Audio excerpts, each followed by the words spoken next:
What up, what up? What up? What the hell is up on this Tuesday? Y'all know what's up. It's Talk Shit Tuesday. Appreciate everybody showing up. Again, you know what up.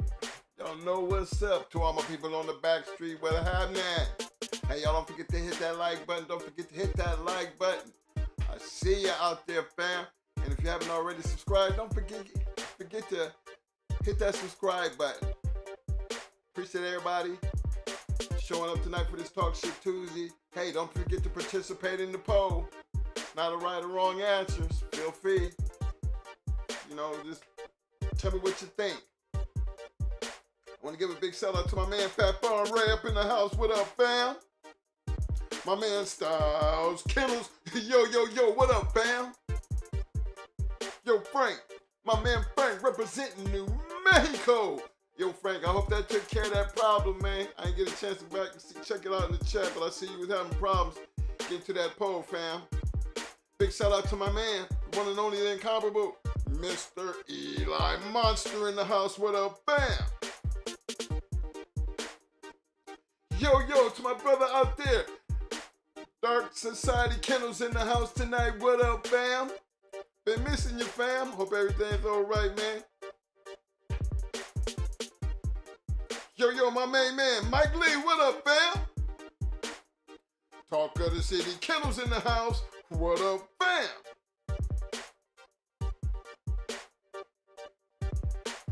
The one and only, long time supporter, my man, Mr. Dickie Foster's in the house. What up, fam?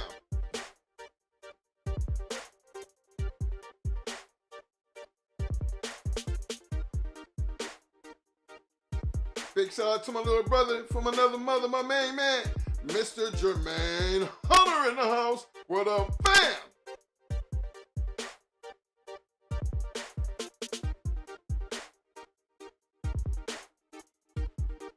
Yo, my man, M1.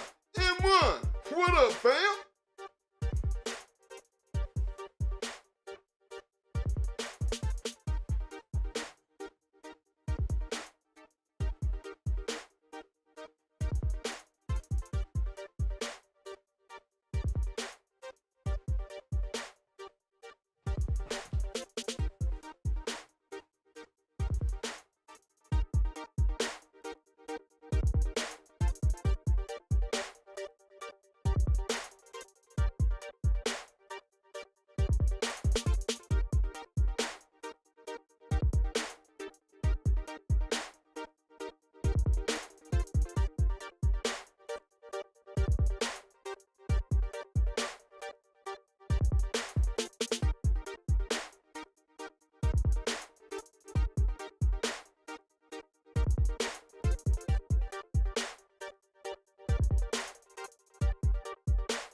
Want to give a big shout out to my man K-Walk in the house. What up, fam?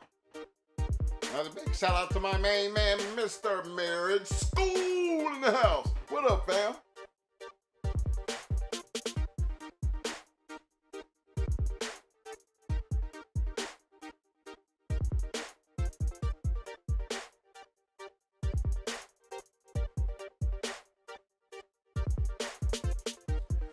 like to thank everyone for coming out, hanging out with us on this Talk Shit Tuesday night. I know it's cold. And y'all know when it's cold here in Florida, I know it's cold everywhere else. I mean, got to be cold for it to be this damn cold down here.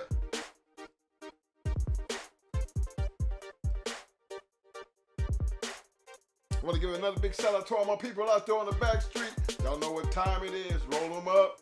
Roll them up. You know, get ready to sit back. You know what I'm saying? Get that brew. Enjoy yourself tonight. Don't forget to participate in that poll. And don't forget to hit that like button. Again, I want to thank everybody for showing up tonight for this Talk Shit Tuesday.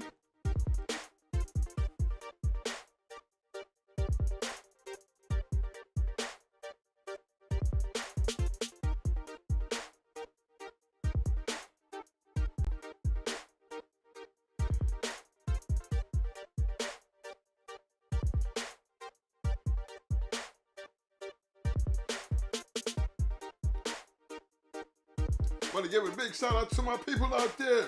Her Infinite Kennels in the house. What up, fam?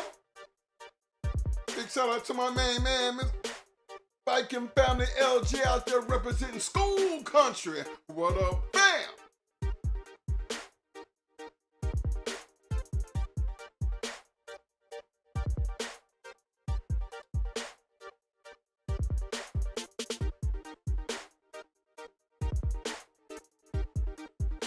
Now don't forget to participate in that poll. Don't forget to participate in that poll.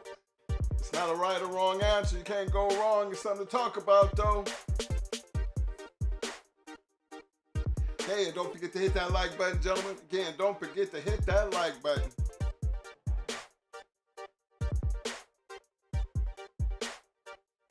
Big shout out to my man Dreadlock in the house. What up, fam?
Big shout out to my man representing Arkansas, Louisiana Combine, my man Mayhem Kennels in the house. What up, fam?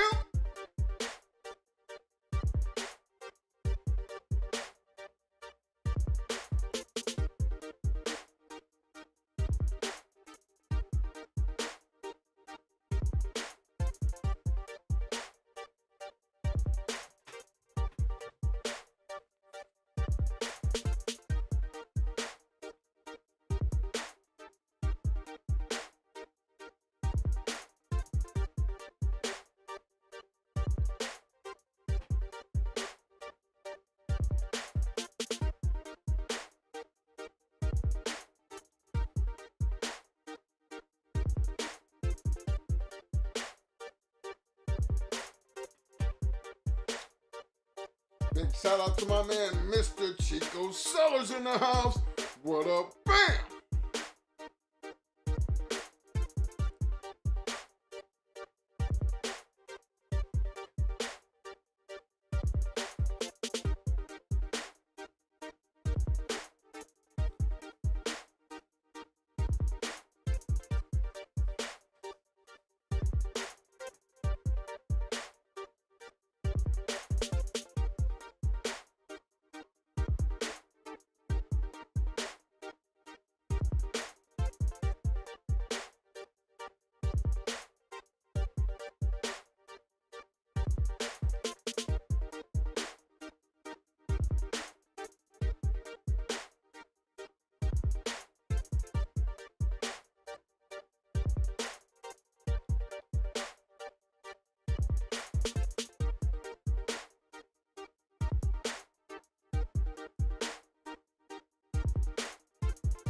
Big shout out to my people out there. My man, future Kennels in the house. What up, fam?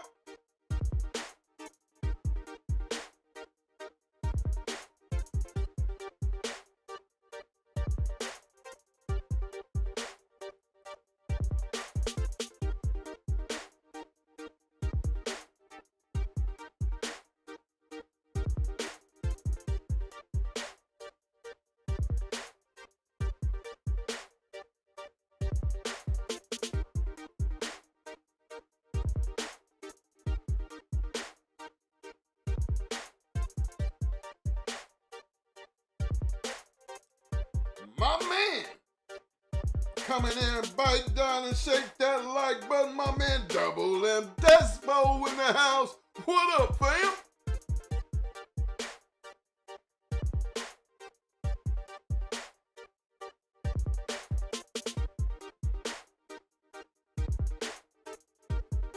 Shout out to my man, what it do, Mr. Courtney Edwards in the house. What up, fam?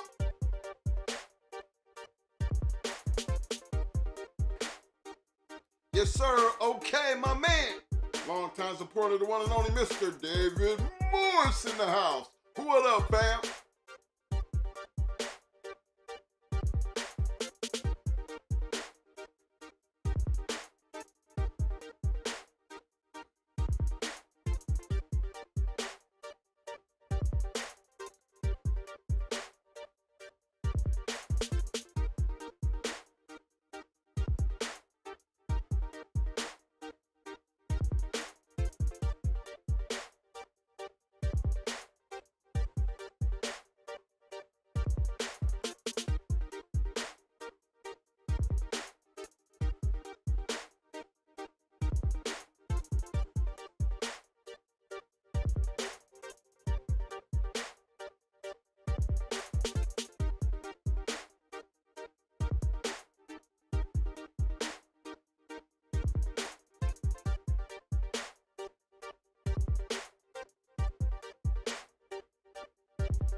Want to give a big shout out to my man, Mr. Toy Woods in the house. What up, fam?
What up? What up? What's up? Hey, appreciate everybody hanging out with us tonight for this Talk Shit Tuesday night. Want to give a big shout out to my man, Trial and Error in the house. Welcome to the Shark Tank fam. Welcome to the show. Trial and Error, as you notice, you walk in here, you notice you see all this blue. All this blue represent members of the Shark Tank. This does not cost you anything, fam. Got to do a couple things though. You've done one of those things by just showing up. Second thing you got to do is participate in the chat. What I mean by participation, what that includes is share what's on your mind, share a little knowledge, talk bulldog. I like to see how my people swing amongst these sharks. Now, when I say it's a Shark Tank, please and trust and believe they can be brutal at times. That's why they all blue. We don't put handcuffs on what people say and how they feel around here. All we ask you to do is be respectful and, you know, not just respectful, but have a little integrity about what you're talking about on the show, and outside of that, you'll end up getting that hardware. But participation is almost a must. You know what I mean? We always agree to disagree. So we don't take nothing personal around here, but they will speak their minds and they can be brutal at it. But again, that's all about the bulldog game. I like to see how you swim. But to all my other sharks out there, y'all welcome my man Trial and Error to the show. And again, y'all don't forget to hit them like buttons. Don't forget to hit that subscribe button. And don't forget to participate in that poll. Because that poll doesn't really have a right or wrong answer. It just gives us an idea of what our viewers and where everybody's at on that situation. And because, being in the game, for as many years we had a couple. We had our limits on when we would do things, but throughout history, there have been the moments where some of them people put that age to the test, and we already know some of them prevailed and some of them did not. I'm a true believer, even though I'm an old schooler. I always thought I was a good and healthy kind of guy. You know what I mean? I didn't realize how old I actually was until I was like 50 years old. Because before then, I really wasn't thinking about it because I always lived a young life.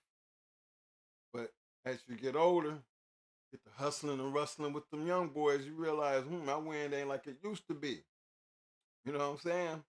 So, and I say that because I used to wrestle. So I coach wrestling, and sometimes it was up until I didn't really notice it until I was about 50 that that old man strength was there, but that old man win it wasn't. You know, so I always looked at dealing with the dogs the same way. You know, some of them were just talented, but sometimes you can push something too far. And in some of the cases, and if you guys just been up on the history of the game, you know, pretty much heard some of the stories about the ones who went too far and some of those who prevailed. So we're gonna be talking about that kind of stuff tonight.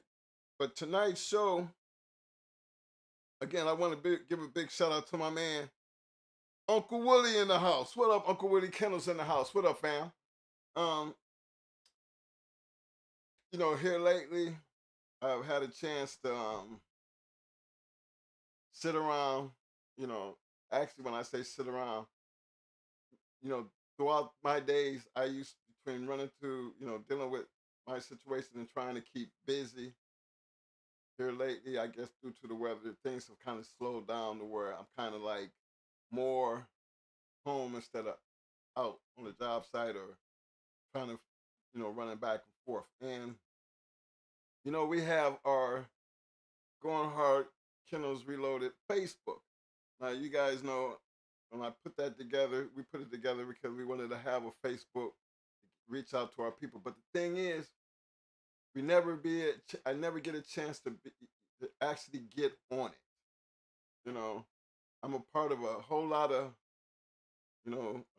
different Facebook guide, pages out there trying to, support my other dog people. But, here lately, I've actually had a chance to really sit down and actually go out and into some of these rooms and visit some of these conversations. And I'm gonna just tell you, I was really, you know, basically amazed. And I'm kind of really mad at myself because, I kind of really want to get. I mean, it just made me realize that here we got a Facebook page, and I don't treat it the way I'm supposed to treat it. You know what I mean? It's supposed to be able to administer, have some type of activity constantly going on. So believe me, for all my subscribers out there on that Facebook page, really, really, I really appreciate you guys because y'all do keep it moving and busy. But it really needs a lot more attention than what we have given it. Because I see a lot of pages out there and a lot of good conversation and a lot of good information out there. A lot of it's crazy. And I thought we had debates, on this show in our Shark Tank. Man, I was surprised to hear some of the debates and some of the things that's actually being said on Facebook. So I used to see people talk about why I don't mess with Facebook and all these other things, but I never really got out there to see why. You know, you got a little bit, but here, like I would say, the last from say Saturday up until all the way up until today. I was actually had to. I've been sitting in my office because there's things I'm trying to do different.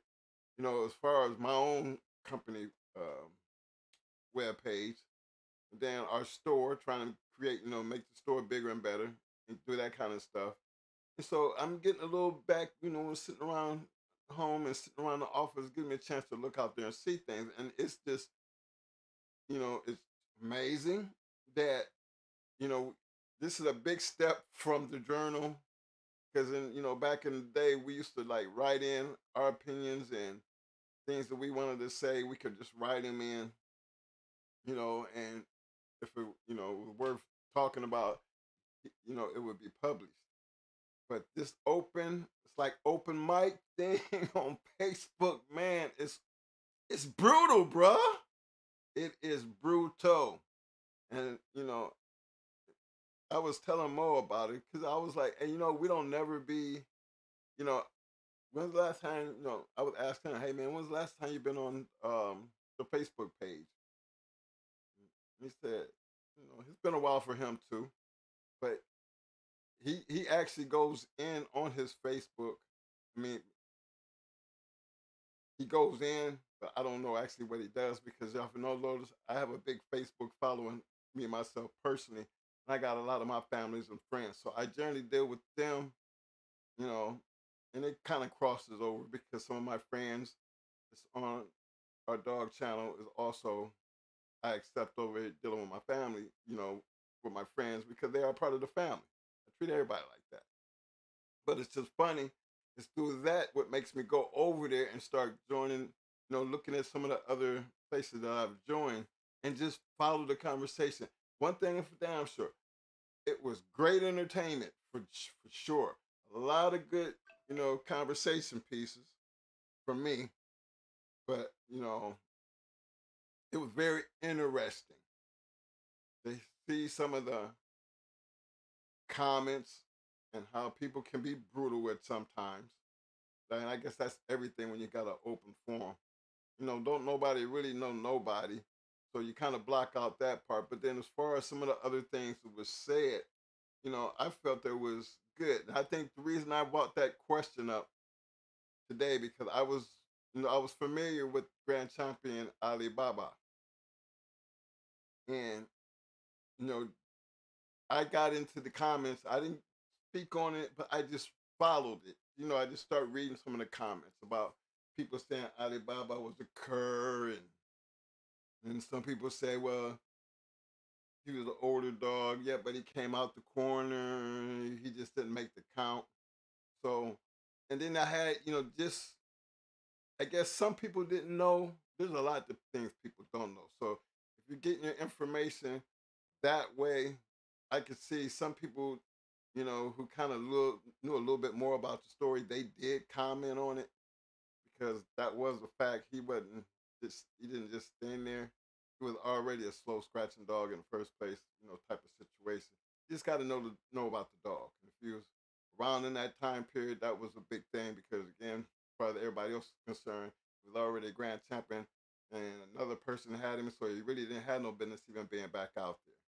But that's not the only great dog that we knew. Tate was like that. Grand Champion Max was like that. There was a couple dogs that we knew that didn't have no business going back out, after a certain age. But it's this, you know, funny to me how that conversation was going and all the people who were commenting and all the different opinions of something, where history is not going to change what happened. It was what it was. But the opinions and how people felt about what happened and the definition of occur and how it just took a whole new, you know, start out one thing and then took a whole new direction. It was just, I see why people say the things they say about Facebook. And you can almost say the same thing about, these podcasts and YouTube because everybody's going to have their own opinions. You don't know who that other person is, or you can't question that other person's knowledge or anything if when you don't know them. So the lack of knowledge is one thing that I see where a lot of controversy can happen.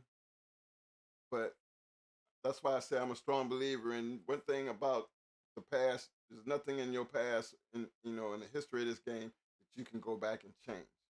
You can have your opinion on it, but you're not going to be able to change the results.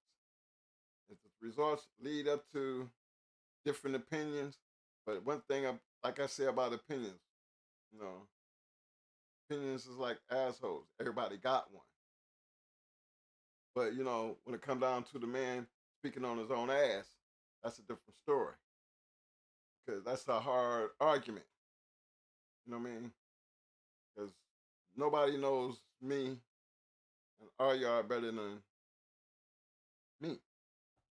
Just like other people out there. So I understand when some people who are very familiar to certain situations or had, they were part of the whole situation. Yeah, I would tend to go, more to understanding their opinions and how they feel because again, you got to be there to be able to understand what went on because you know how stories change. Tell 10 people one thing, and by the time it get down to the 10th person, story done changed. But it was just, I thought that was one conversation that just went straight to the left. Simple, you know, comment like I did tonight. That's just real simple. Because everybody has their opinion. And being we was back there, there's a lot of different dogs that was grand champions and people took that risk and lost that grand championship part. Well, back then in the day, it was you lost it. Nowadays, you can be. I mean, from what I'm looking at, you still can walk around calling yourself a grand champion with that loss. So I don't know when that part changed, but I'm not here to knock people who do that. I'm just saying, back in our time, that was just what happened. You was a grand champion, registered grand champion, and you lost. You became a 5-time winning champion with one loss. Um, Another one that had me going was, oh my gosh, I was just thinking about it, but it just slipped my mind. But yeah, it was one of them things, that it was kind of crazy because again, it's something that happened, and it happened quite a lot back in the day. You know what I mean? That's why some of them grand champions people just didn't want to take any chances with, especially when you were dealing with um, older dogs going into young dogs. Remember, the dog does not know ages. The dog is always gonna put, certain situations not on the dog but on the person who has the dog. So yeah, you can come get them. But yeah, that's what we're gonna talk about. I'm gonna let Mo get into that just a little bit more because again, that's just one of them things that kind of caught me to be how it turned into a big situation when really it was kind of like you knew the real story behind the story. Dog really didn't have no business even being back out there, and it really hurt the dogs to me.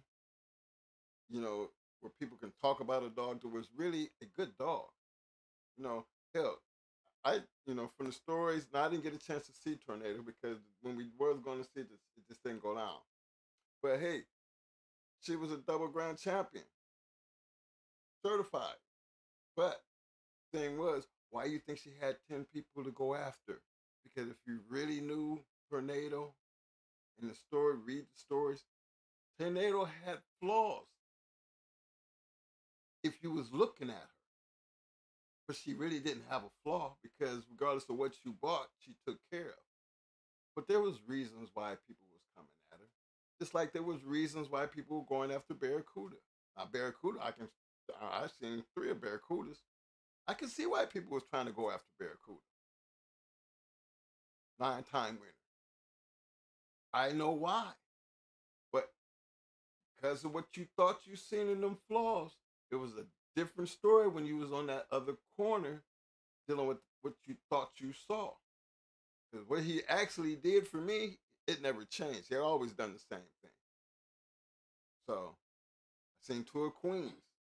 Actually, you know, she did the same thing she did the first time I said. I just didn't understand how many times do you have to keep doing this right here for people to back off, to stop coming at you. Like Mo was talking about Pandy. And even Brat, you know, we should have been able to at least, before her teeth, she just did total damage. Remember, Brat started at a young age, and all her stuff was quick. We were very anxious to try to knock her stuff off, but it was just hard to find anybody to do it. And that's what kind of I look back on. Okay, so if people seen Brat and we was out there, I could see why people wouldn't do it. Just like when people seen Pandy, you know, and May May, 9 Millie, them dogs. To me, even Kunta, and I think if it don't be for Buck Rogers dying, we would have been that.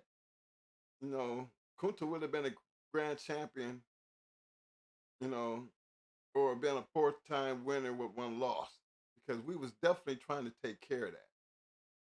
That was one that he wouldn't have had to keep looking because we was already in discussion of dealing with that anyway. You know, so it's just when you look back on those type of situations, you got to be in them and think about all the things that led up to why certain things happen. But to sit there and talk about them now in the future, it was just funny to me because a lot of things people don't know, and then there's a lot of things that people think they know, and then they just heard, and this leads to just real crazy conversations. So I'm pretty sure there's a lot of people going back looking at, other people's profiles on their Facebook. Who is this person? You know what I mean? Whole lot of that going on. I'm pretty sure it is because people just want to know who they talking to before they try to show any credence into what people say nowadays. And I just thought that would be a good topic tonight because at some point, I think age does matter. You know, I give a big shout out to my boy LeBron out there doing it, coming up on 40. You know what I'm saying? My man Tom, even he had to call it a day. Right when they thought he was washed up, he come down here to Tampa and bring another Super Bowl home. So age really does matter, but you got to be an exceptional person, and it got to be a very exceptional dog. And that dog got to be in the right hands to go after those type of feats. So if you do your history, you'll realize, you know, those that prevailed and why, and those that didn't prevail and understand why. So I'm gonna turn this over to you, Mo. You can have it from here, bro. Hey, appreciate everybody for showing up and showing out. I might have missed a couple names down here. I'm pretty sure a couple people done dropped in and everything. But appreciate everybody showing up. Don't forget to participate in that poll. And y'all don't forget to hit that damn like button.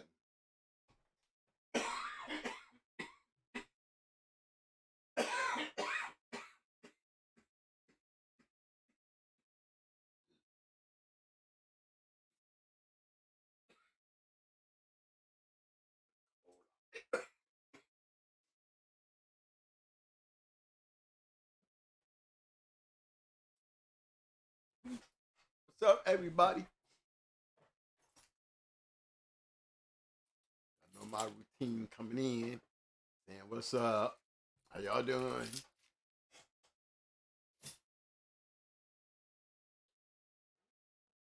So we'll read the poll, Mike, while I pull this stuff out. So far, we got 59 voters. Poll question tonight is: history was shown us great dogs of the past that were matched while up in age. How old is too old? 5 years old, we running at 23%. 6 years old, we running at 23%. 7 years old, we running at 55%. Appreciate everybody taking the poll. Don't forget to take the poll if you haven't already done so. Well, the average grand champion takes from about 5. They'd be about 5 when they get to that grand championship. Most of the ones that I know, some of them make it at 4. And then when they get it at that 4, they part being bred. You know what I'm saying? Them kind of things. And some of them being sold. The ones I know that lost were sold. Grand champion Rabbit. He was sold. Taken back out. He was over 5. Champion Tate. He was sold. Bought back out. He lost. Who else did I say? Grand champion Max. Max, he was sold. He was bought back out. And he lost. Dogs to me. Grand champion Firecracker. I don't know if he was sold, but he was old when they bought him back out, and he lost. And these are all human errors to me. It's like the hunger of the dog game has its bad parts because of the competition, the competitiveness. Sometimes they can be giving a dog a lot more than the dog really has.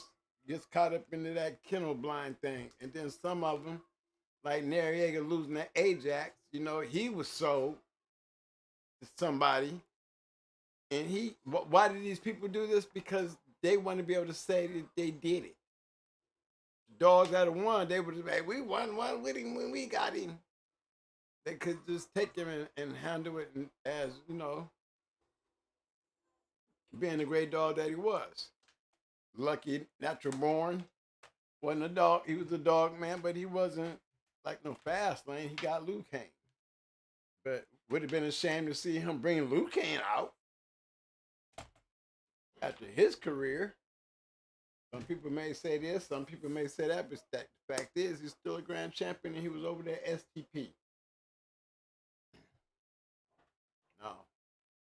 That argument shouldn't even be an argument. You know, that was one of the things I heard on Facebook myself when they were talking about STP.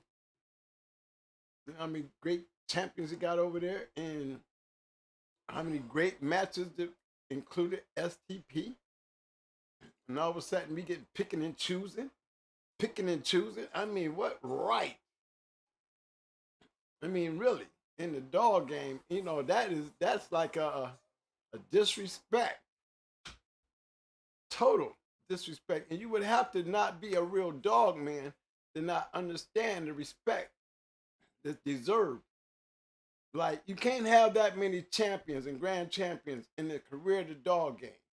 You know, Andre Giroux, he's probably one of those guys too. Super Kennels, there's some of those guys too. You know, how are you going to just sit there and say, you know, maybe one of the grand champions didn't have the greatest career as all the rest of the famous dogs that came out of them camps, but all of a sudden, it's like, they picking and choosing. But all the great dogs they got, did that make any sense? And for somebody to even make that a part of a conversation, show me the naiveness of the respect that you have for the real dog game. And that means you're not a real dog man. You're not a real dog man. You can be a dog man and have dogs. But if you're not doing what it took for us to make them damn standards of what really made these dogs coming back in my time and my way,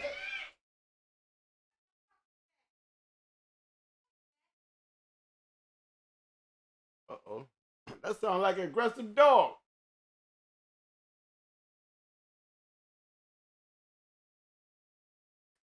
Well, you know, I mean, really get out there and handle some of that shit yourself. You know, there's a lot of reasons I don't even understand why people buy these great dogs and take them back out. I sure don't. I don't understand it. You know, I had mama, and mama, when we got her, she was 5.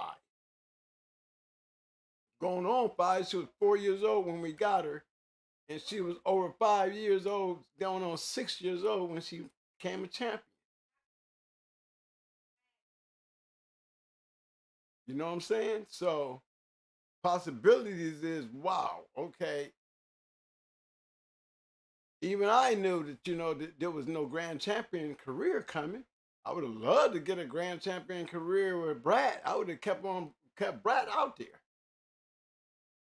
But it's just the conversations that come in and it be like, do people say shit just to make a good conversation, or do they really be believing this shit that they be saying? And does it really make sense? And to who does it make sense to?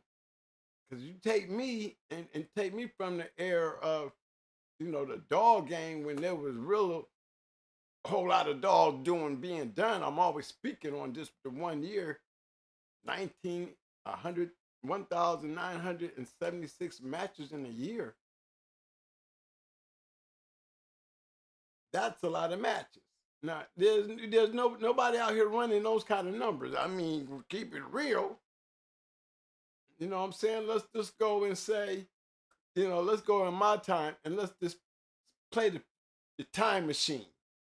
We're gonna go back in my time right now, and we're gonna just stand there and we're gonna stand right at the time ahead of us and look ahead and say, with everything that's going on, we know there ain't no 1,976 dogs being matched. So my question is, and there was we had the 2004 Book of Champions. Remember, we had all those champions, and that was the list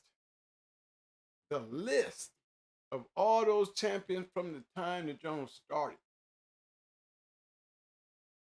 Now, champions that I'll be saying, like, okay, what I see on Facebook, they got more champions out there than all the journals out there that had the champions in it. Remember that list of champions I showed y'all? There's more champions out there now than there was back then. And those was good calculate. That was the accumulation of years of the journal recording of these champions. And there's more of them damn champions running around here now than back then. And I know they wasn't doing as many dogs now than they was doing then. But you got champions popping up everywhere. Everybody damn near got a champion. But that's another thing that be really tripping me out when it comes to Facebook and these self-claims. Not saying that they're not champions. It's just that you gotta have a sanctioning body to be really called a champion.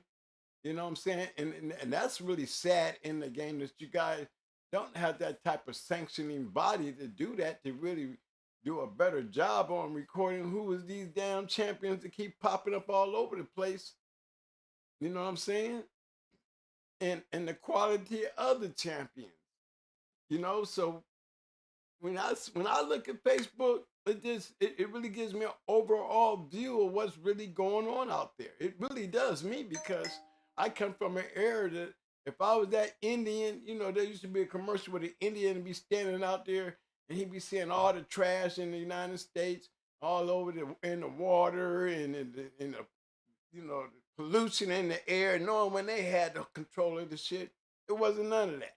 So he used to sit there with his little one tear coming down his eye. But when I look at the game and I stand there and I look ahead and I look at the situation ahead of what it is, not knowing if that's what it exactly is now, but if I was standing in my time looking at that point right there and looking forward and seeing that there's all these champions out here, but there's not nowhere close to the activity that was going on. You created the list of champions that was recorded back in the day.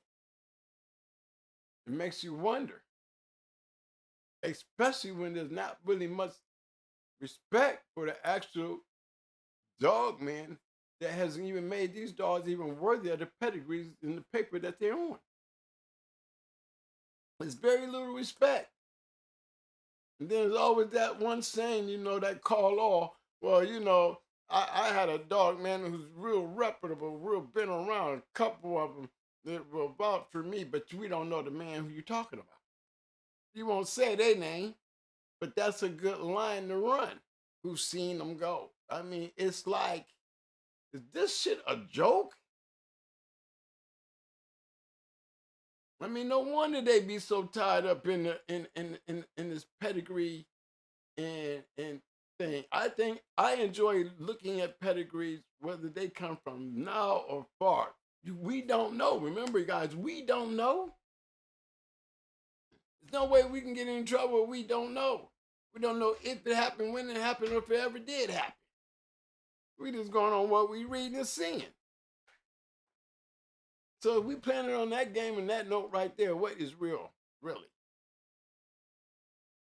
At least some of you people would take these pedigrees and boast them and know that you got the next great thing coming on the market. But at the same time, it's only good to say that on Facebook.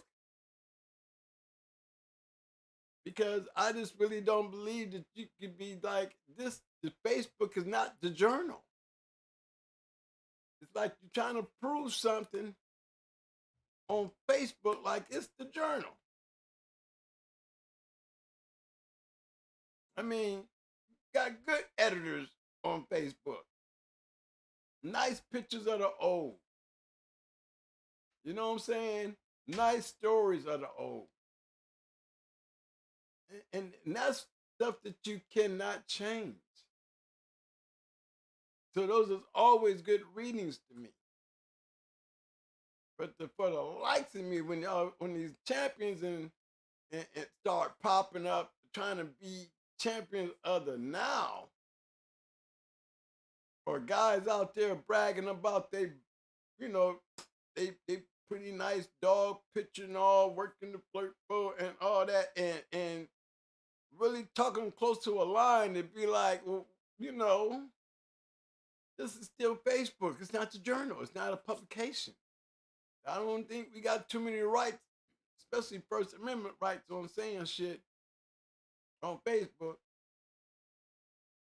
You know what I'm saying? Because it's just time it seems like they take shit to another level when it comes down to it's so easy to grab and use against you. But you can't use that with like the journal. You can't just like you grab the journal and they could not use the journal because unless you testifying to something in the journal, you could not use it. Yeah, it all sounds good when they got it splattered all over the newspaper. It sounds all good when they got you all over the news talking about this Fighting Dog magazine and you all up in it. But that damn thing can't put you in jail. It's not what puts you in jail. I'm telling y'all. Because it's a publication and everything in there is fictional. We don't know shit. I'm in that damn book a lot. But ain't one damn person step in the damn jury stand, in my trial, get on the stand and say, hey, page 23, that batch right there, I was there. My boy was with me and we both was there. Ain't none of that happened. So why should the jury even see that book if it's still protected under my First Amendment rights, regardless of how many times I was in there? And it could not be used. That's why I keep telling you, everybody keep talking about the book, this book. But the book was still being published after the man who owned the damn book got busted at a dog fight. And they was still putting the journal out after the journal house got raided with all those 5,000 plus subscribers, names and addresses. Never stopped them from doing the book. All the way up to his appeal ran out and he had to go sit down. The journal was still out there being published by the very guy who got caught at a dog fight, got raided at his house, found the information, fought his case, but he still kept the journal going. That's not Facebook. Why was he able to do that with even his charges, even after he got found guilty and he appealed? Why was he still able to do that? I'm telling you why. I've been trying to tell y'all why. Why that's more important to maintain, because that's really the closest thing that can keep you from going to jail, because it won't be a factor. But using Facebook, there is no comparison to the journal. That Facebook is not a protected right. It's a trail. It's a trail. It's like there's no other way for somebody to boast about their shit. They don't have a journal, so you got people just being a little bit more braver. Like they don't want to lose their opportunity in history because there's nothing else there, so they use Facebook or these chat rooms or these backdoor rooms, whatever y'all call them. And it opens up the door for the no-sayers who think they want to be or think they are. You know, you got so many other pieces that get thrown on top of all that while y'all trying to do all that. You know, and that's what makes it like a head shaker, like, dang. Some of them be just straight out ruthless and trolling, like, you know, some of it be serious, but then you always gonna have that trollers that just they get their rocks off on doing stupid shit like that. And like they had that, you know, that's the way they get they I guess their hunger to be noticed or known or whatever. Then you know they always be the ones to troll, always want them to sound like they're the ones that got all the sense. You know?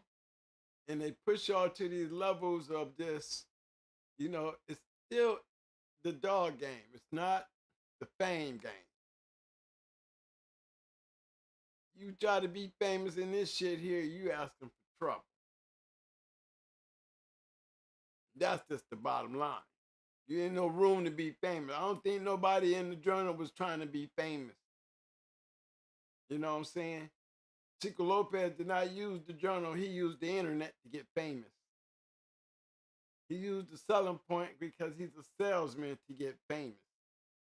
He used Mexico and every other place that he's so-called been all over the world with these dogs to get famous. And a lot of people fell for that shit.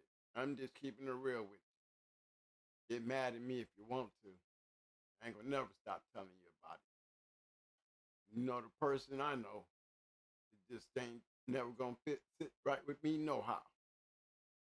You can never explain to me how you was able to come out there with your dog and everybody else lost their shit. Period. I don't care. I know because I was there. On top of the fact, get caught cheating. Again, that's another fact. So no, more internet bullshit. That's exactly what it is. Good information, and sometimes always got good information because it draws a lot of even unwillingly, far as you know, somebody who's really know they thing, get out there and make a comment. You know, it just be some good comments. You can almost tell, you know, even if you ain't a real dog man, you are knowledgeable. You know, can't really speak on because I can agree with a lot of things that I hear and see out there. And I really gets off into paying attention to the opinions, but it just seems like y'all mixing two worlds that just don't fit. You can't mix the basement into that world. It ain't gonna work. It's not gonna work. And you're gonna always be scrutinized about every champion that hit the board. There's not a champion out there that y'all claiming and that you know what I'm saying that to real to the game in itself that you know can't be validated. It's never gonna be no champion in everybody else's eyes. Hang it up. Because you're still gonna have those hunters. The game ain't never changed when you still gonna have those hunters. And those hunters is will tell you history. They are the history. You know? That's where the game was played.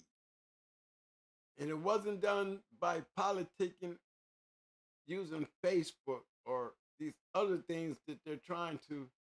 That's what's making everybody hot. The nonsense.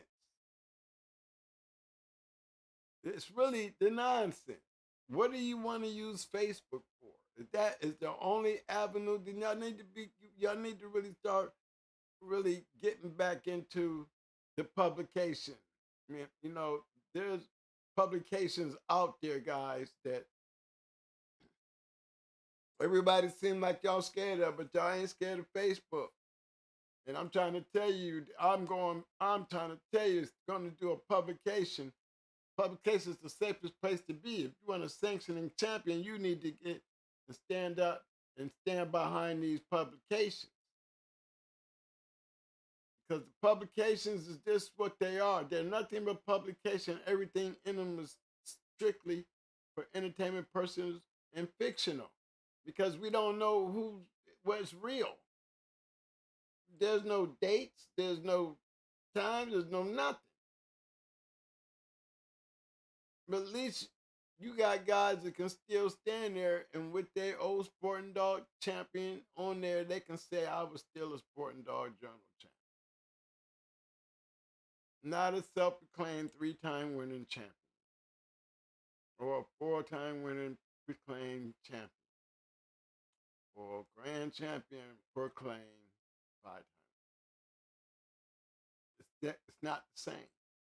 Even though you want it to be the same, it's not the same. Y'all want it to be the same. So you can justify shit. And you got some people out there, like the old school guys, that kind of give a resistance to those times because there's a difference between the champions that were trying to be great dogs back then and the champions that's being proclaimed now. And you know, it's just that, and it's not supposed to be a conversation on Facebook, no how, because the damn game was not built on a web page or a podcast or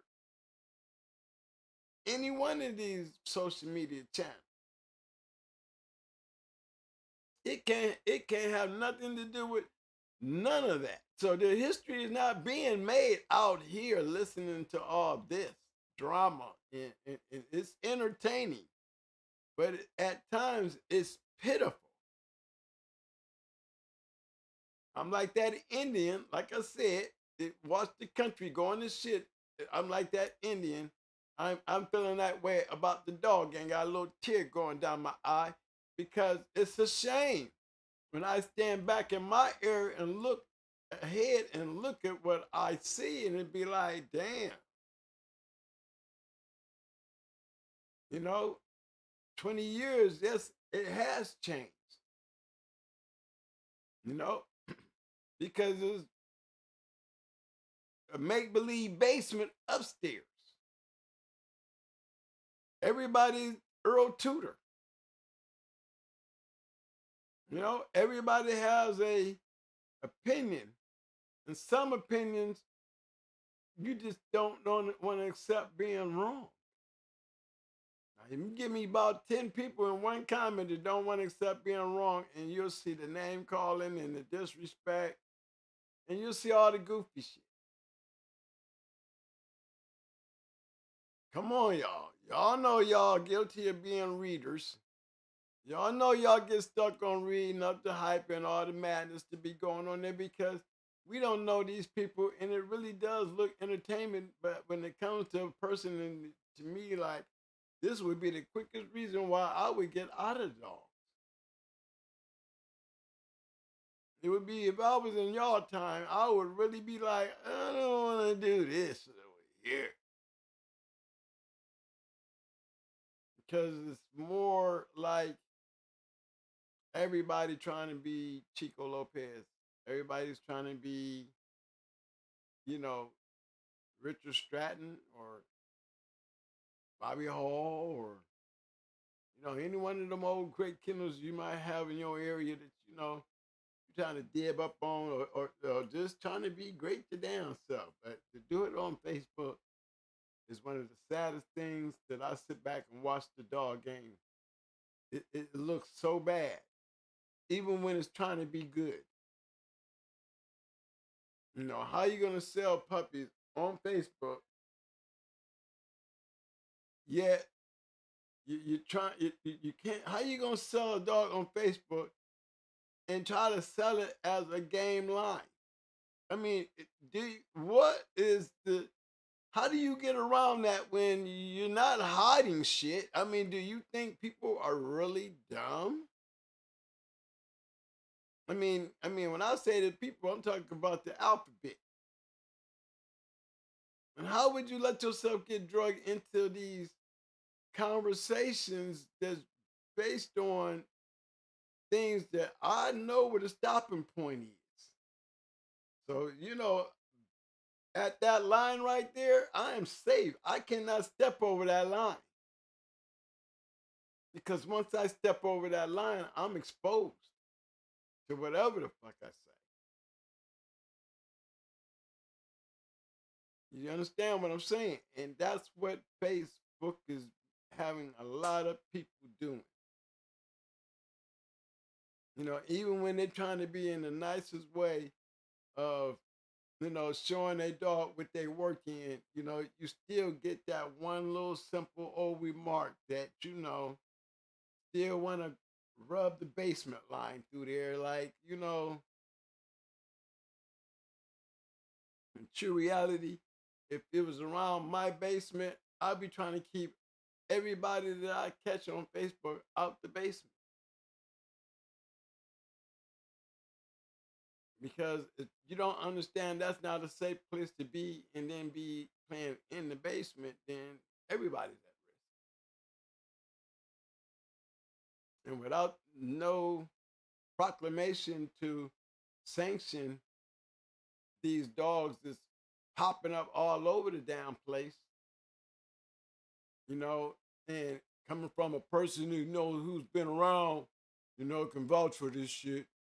But we don't know the person, and we don't even know if they was even a person that's supposed to exist. Who's supposed to go by your word, though. And but that becomes an issue because the person you talking about only said that to you. We don't know nothing about that person or you either. And that right there is a folly on Facebook. I mean, how could you even think about having such a conversation like that, trying to rectify and validate your own shit on Facebook? Don't get it? Just don't get it. But good questions, good entertainment, a lot of information, but it's best the historical information is better. You know, everybody want to let the dead die.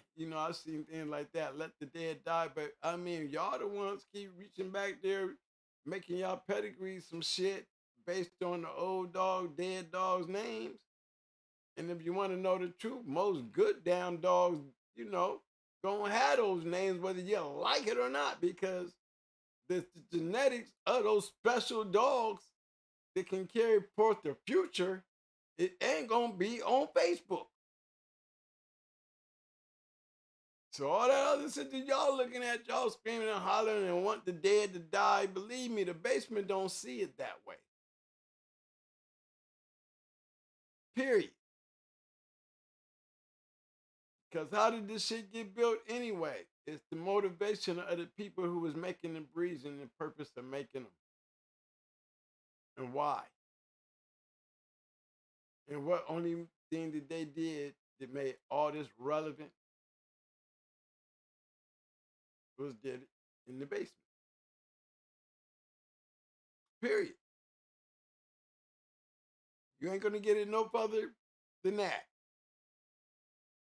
And the past is always gonna be the past. We gotta keep it there because we don't ever want to know where it happened or when it happened and with who.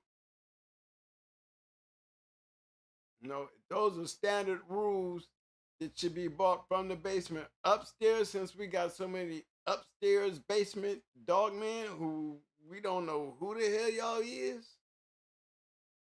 You know what I'm saying? And the trollers that come along with that noise. Hey, we don't know when, we don't know where, and we don't even know if it's real. It's still always, hey, it only comes a fact. You got somebody pointing a finger and making it a fact. Some of this reckless talking might not get you locked up, but this reckless talking will get them people knocking on your door. And then you also got haters out there that maybe don't like what you doing or what you got and get them people to knocking on your doors. It's like a free-for-all. It's a shame that controversy and lies is more interesting out here on the internet than the truth. That's the part that really be tripping me out. People really enjoy drama.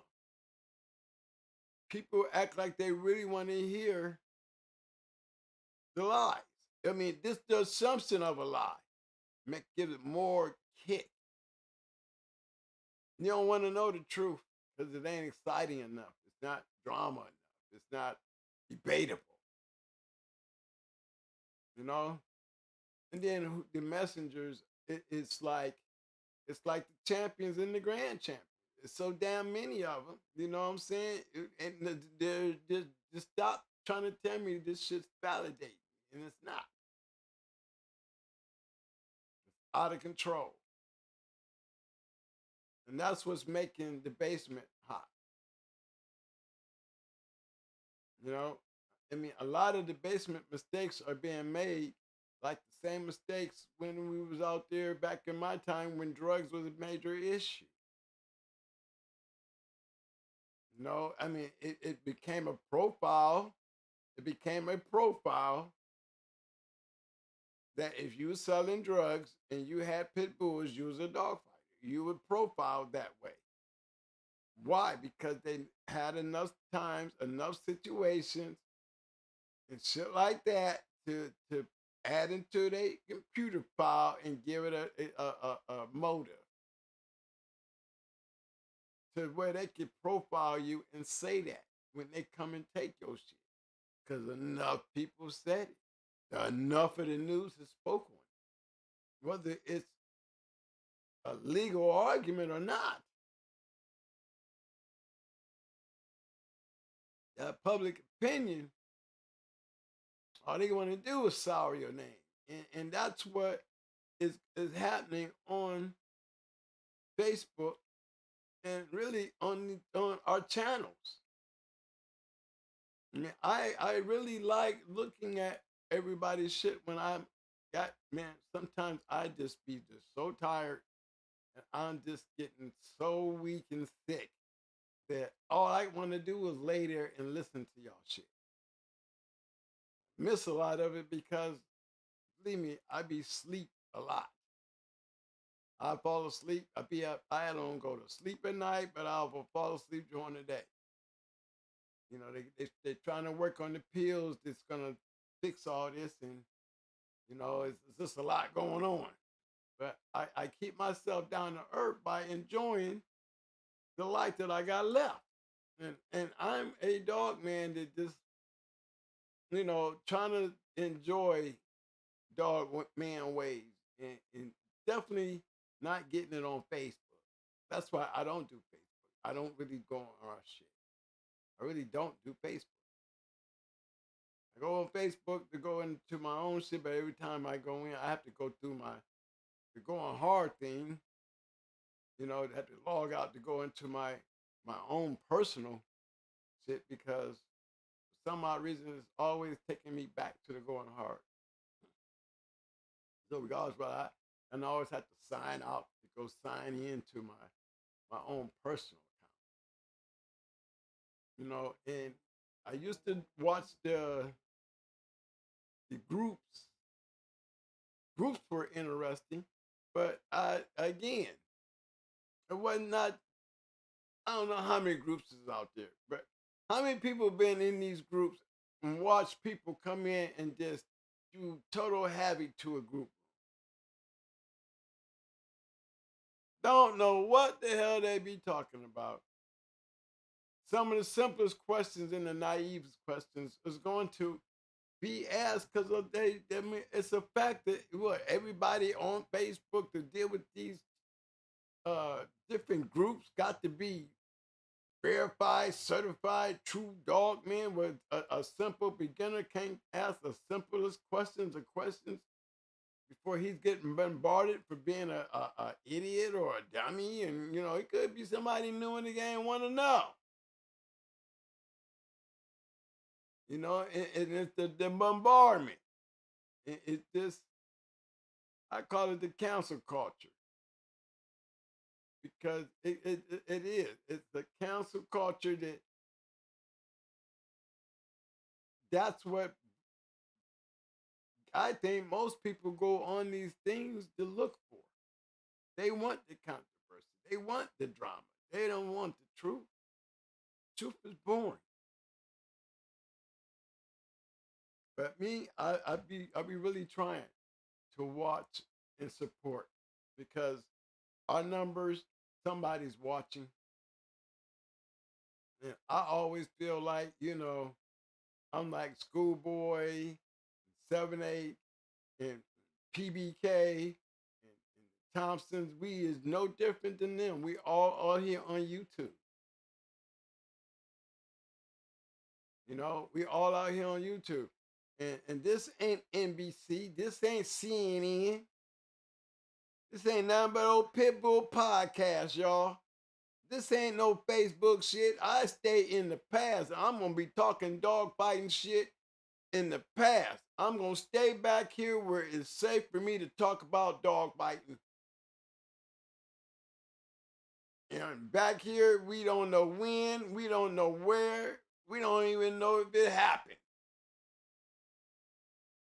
If it did, it was a little too late. So that's where I want to hang out at.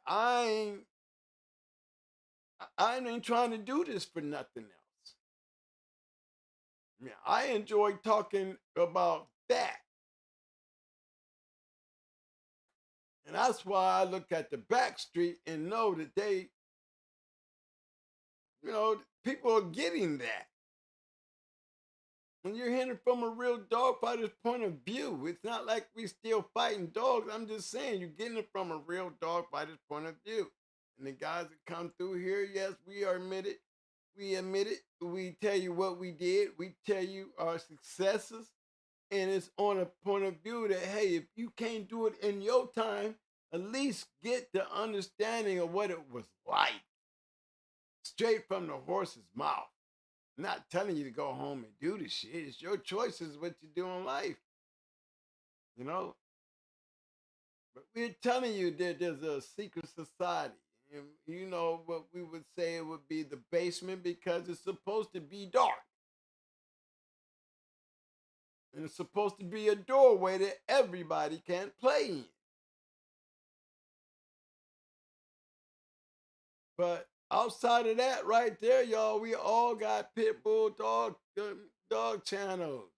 We all have Pitbull Facebook accounts. We all got group rooms, Pitbulls. Y'all want to say the dogs want to keep the dogs dead, but you got Mayday, you got Red Boy, you got Gator, you got Blackjack, all these group rooms. Make up your damn minds. It's like a big cluster block to a person like me, and I'm old looking back at it. I'm looking at the old school guys coming in that really makes it interesting, throwing up their old pictures of these great dogs. And at the same time, they telling everybody, hollering, let the dogs die dead.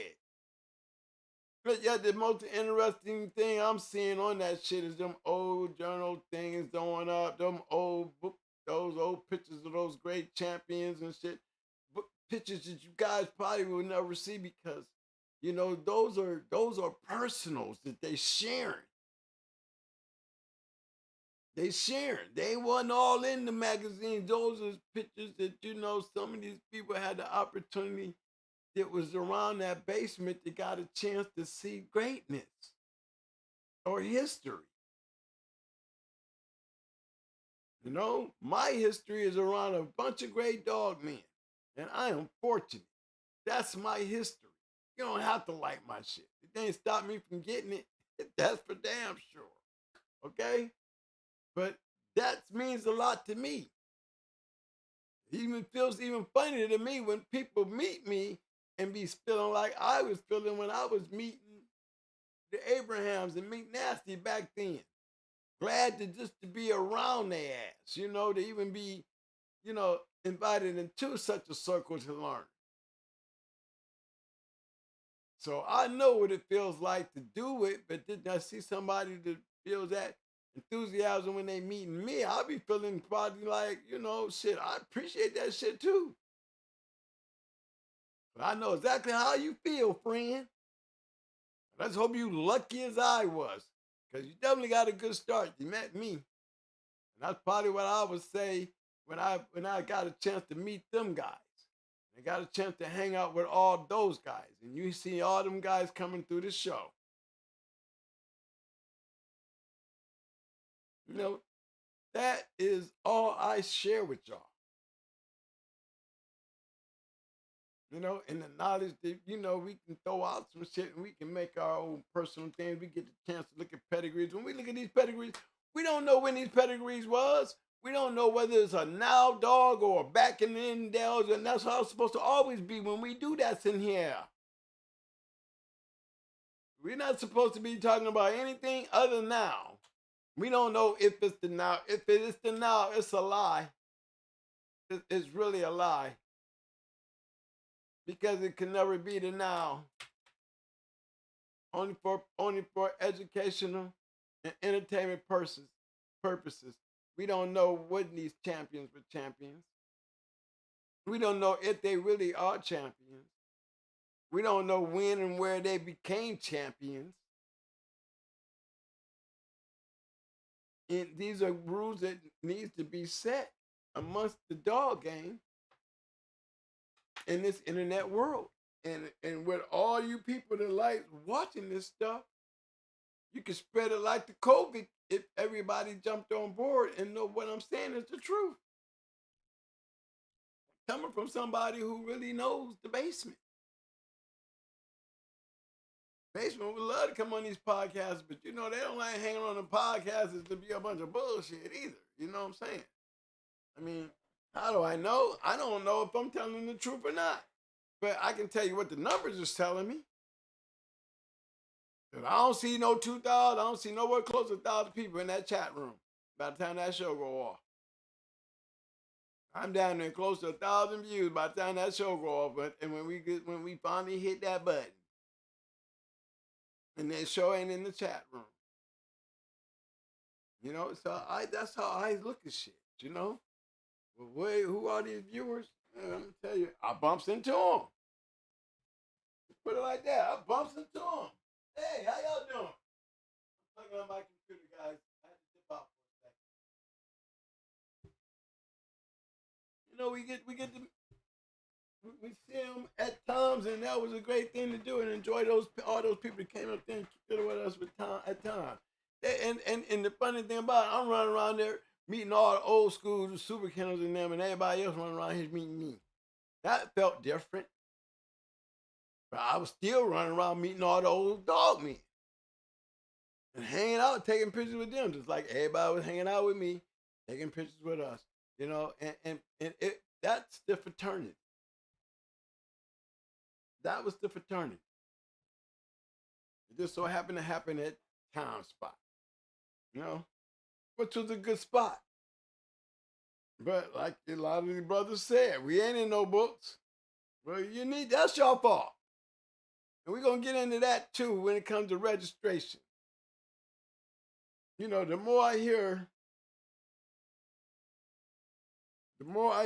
you know, I don't need papers or I ain't registering my shit. I mean, I wouldn't put the ADBA down because any one of these registries, if they get subpoenaed by the feds, they gonna turn your information over as they don't have a choice. But so what if they do?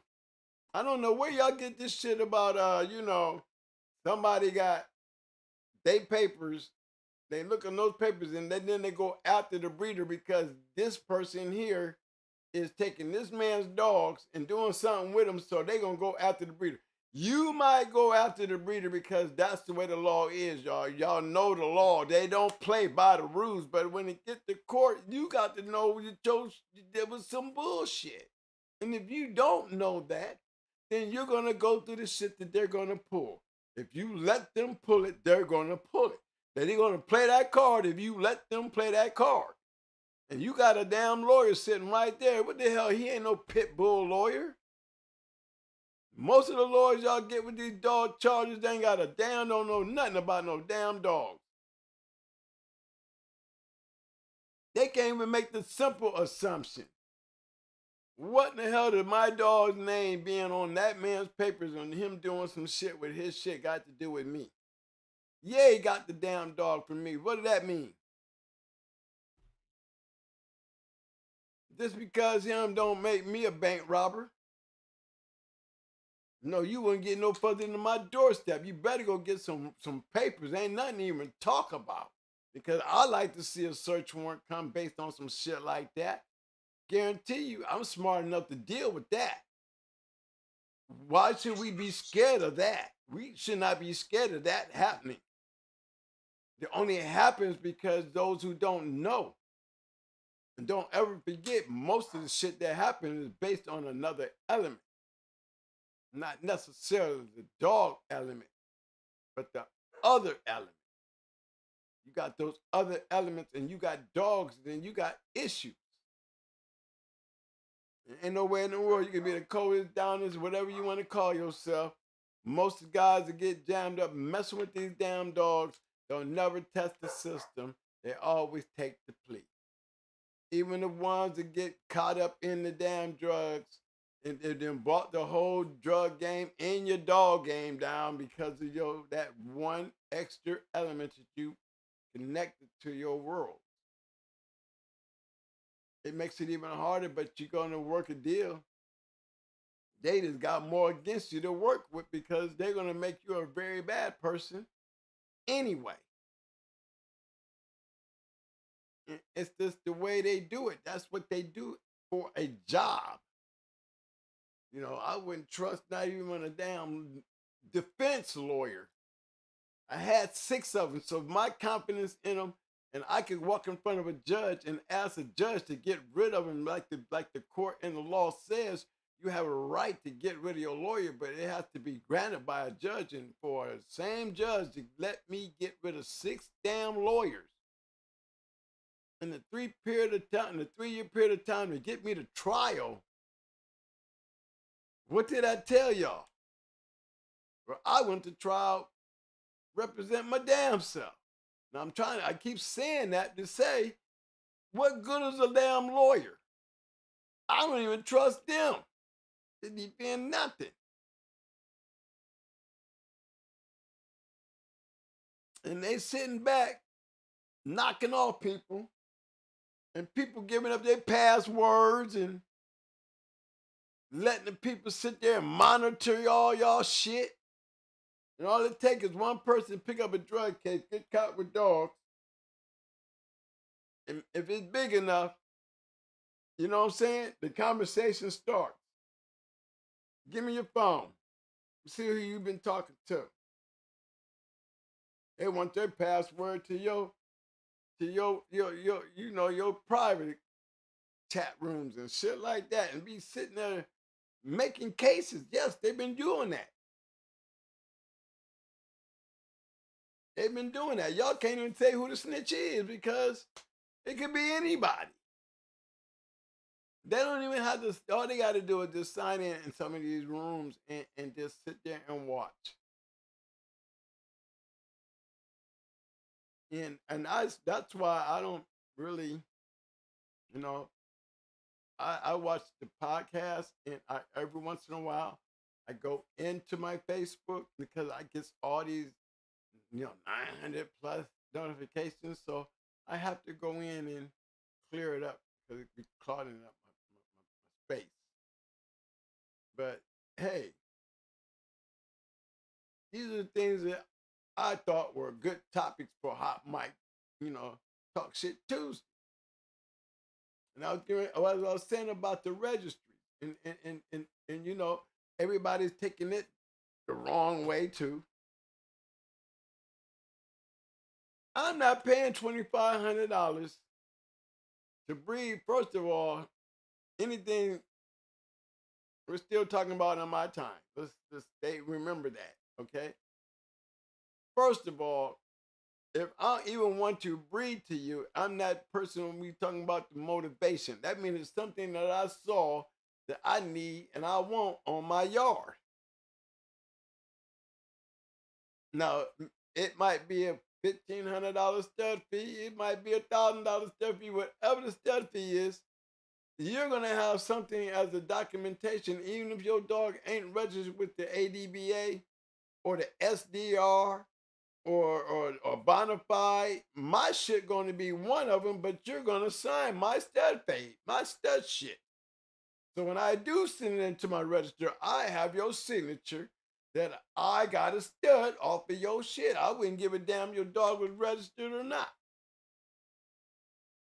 Because I'm going to make sure one of mine, I wouldn't care if it was World Dog Registry. It doesn't matter the registry. This for your own documentation of your own shit.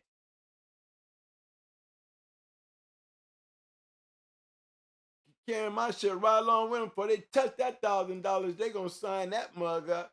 And I'm going to get all three of my breeds in, and I'm going to have that piece of paper. Now, if this bitch don't have no puppies, and you don't rectify that, guess what? You see these papers right here? Motherfucker, I have 1,400 goddamn puppies coming off this motherfucker. You don't straighten my hand out. Yeah. Yeah. That's how you keep them honest.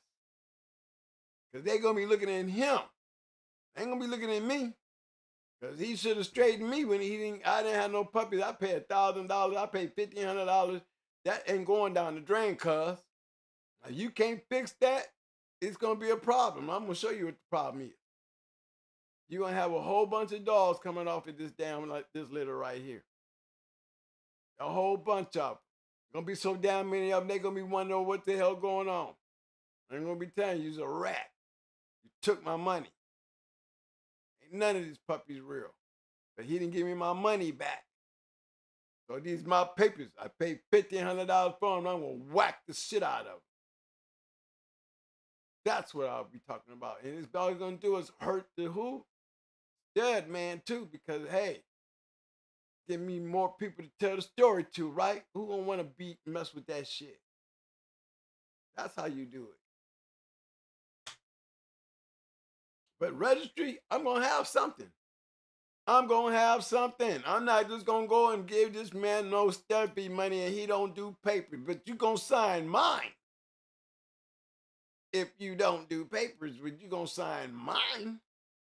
You ain't got to be registered, but you're gonna be registered to sell a dog to this shit here. I was using the ADBA, but say you don't got to use the ABA. And the ABA got subpoenaed on me. I told y'all that. They subpoenaed my shit. But the smartest thing they told me was get them show cards. And that was the smartest thing that she could have done for me is made that little extra $2 that I was paying on every dog that I registered. I got that registered show and pull card. And again, just like the journal.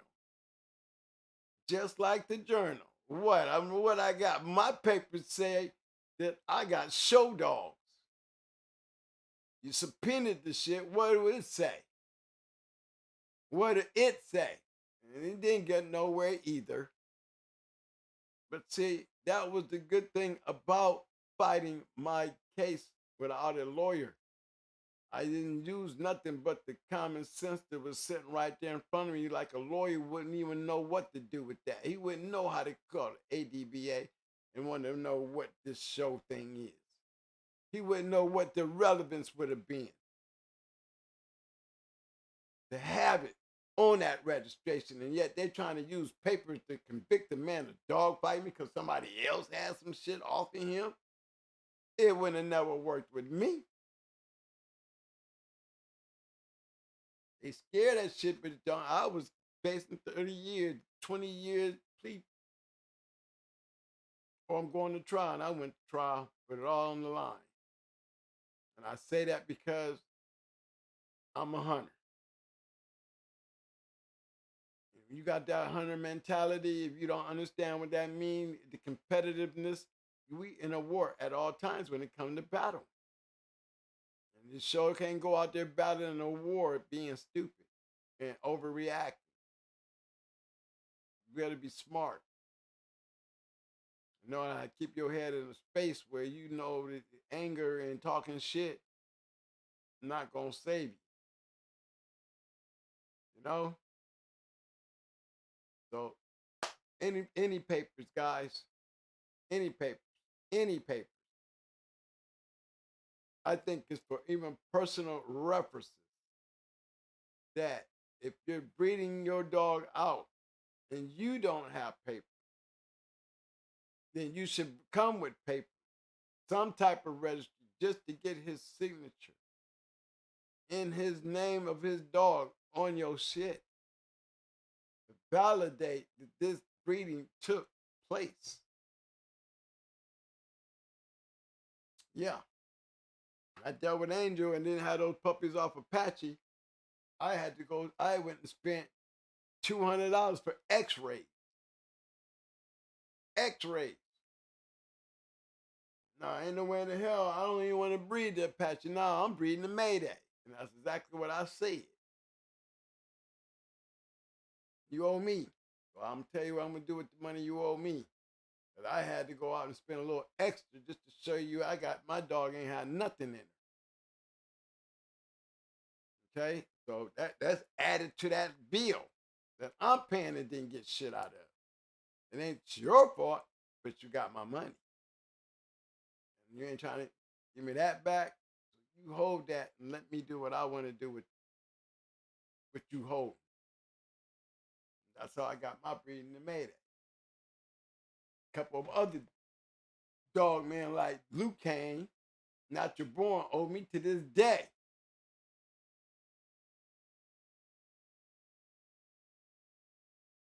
Breeding Luke Kane the brat. Yeah, I had the pictures of Luke Kane being bred the brat, but she didn't have no puppy, so what did that mean? It ain't no you hit and miss and it's no. When did that shit start? It ain't never started in my world, so I don't even want to hear that shit. So to this day, he still owe me.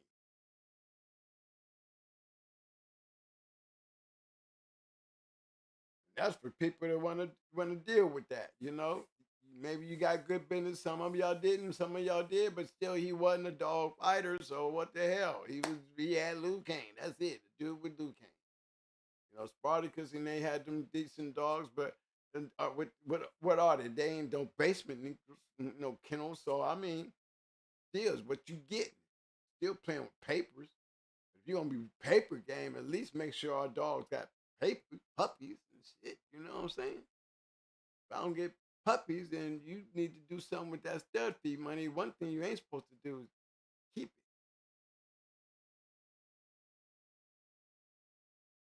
And I was definitely not. I let a lot of them hold on to it. You know, if I had ever asked for it back, would he ever gave it to me? No, I don't know, cause you sent my bitch back too quick. You know, that was the main thing. You know, bitch wasn't gone for 24 hours. There's nowhere in the world you hit her 3 times. You know, 3 times, wait a day or two. I'll leave my shit for a whole week. If I'm gonna go up there and do it myself, I'm gonna be up there for at least 5 days. But I'm not doing it day after day after day. I'm gonna do a day, skip a day, hang out while I'm here. What's up? What's going on? That's how I used to do it. That's why I got to know the people. You know, but ain't wasn't the one that got that money without signing that damn paper. I didn't care if it was a copy of an ADBA paper. I didn't care if it was a copy of a bona fide paper or sporting dog registry. It didn't matter. I didn't care. Whichever one it was, I just so happened to have the ADBA one because I was registering all my dogs under ADBA. And I always took that paper for them to sign that pedigree with their dog. If you ain't got no ADBA number, no problem. Just put your name, put your address so they know who this guy is and who his dog is. Then they'll put it on that paper because they can pick up the phone and call you and ask you, did you read your dog? Yes, I did. No? And that's all that mattered to me. You know, they make money registering dogs to keep a database on your history, and you need that, guys. You know, don't continue to use Peds Online as a bookkeeping of your yard. You should have your own solid copy of some type of registry because there's no such thing as a registry on Peds Online. Peds Online is nothing more than an open forum just like Facebook. It's good to have you set up and make it easy for us to pull up the dogs on the internet when we go tossing through them. Yeah, that's all good and all that.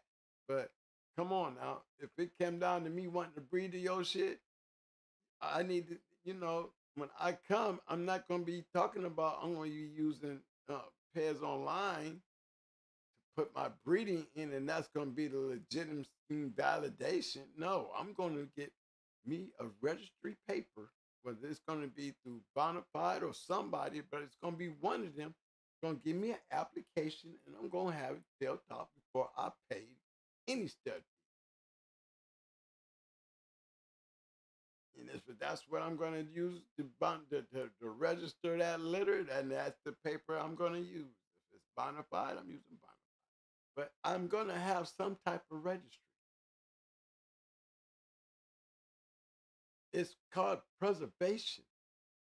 If you're going to leave your preservation based on your words and your words only, with all this shit that goes around here, what do you think they're going to do with your word by the time they get done with your word?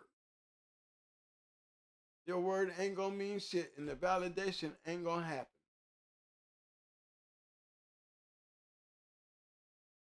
I'm speaking to the game as a whole because these are questions and a lot of old school dog, man, we want to know. Because we standing there in the window looking out the window at y'all, and we just want to know some of these answers. You know, and we really do feel for y'all because these are the references you got to deal with, but y'all wondering why it's hot. Y'all wondering why it's hot. I mean, hot. You know, you're trying to get rid of the old game, but you're using. If y'all want to get rid of it, but then I would say y'all using the old names in vain because every damn group room I see got an old damn dead dog on it. Now y'all give me some answers to that. We asking more. We study asking these questions. Because y'all are the one that's holding the community. Like we have podcast community, we have the Facebook community. You know, and just reminding you, Facebook is not the journal. Pairs Online is not a registry.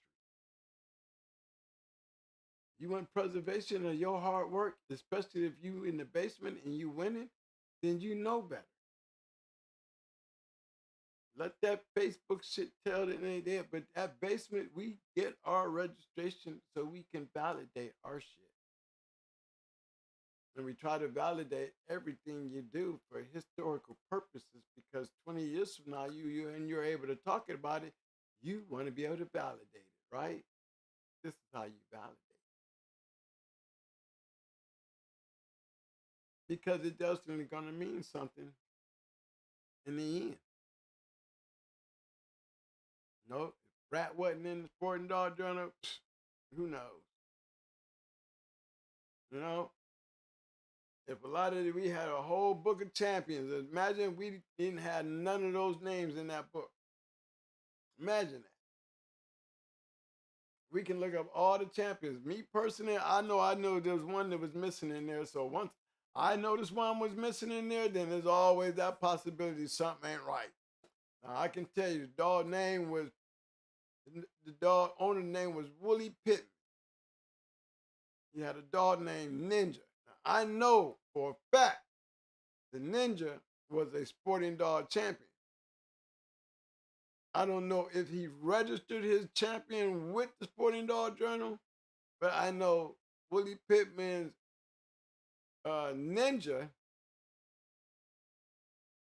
was a Sporting Dog Journal champion. I don't know if he actually registered with Jack to get the dog in a certificate, but I know he was a 3-time winner, and I know all 3 of his matches was registered in the journal.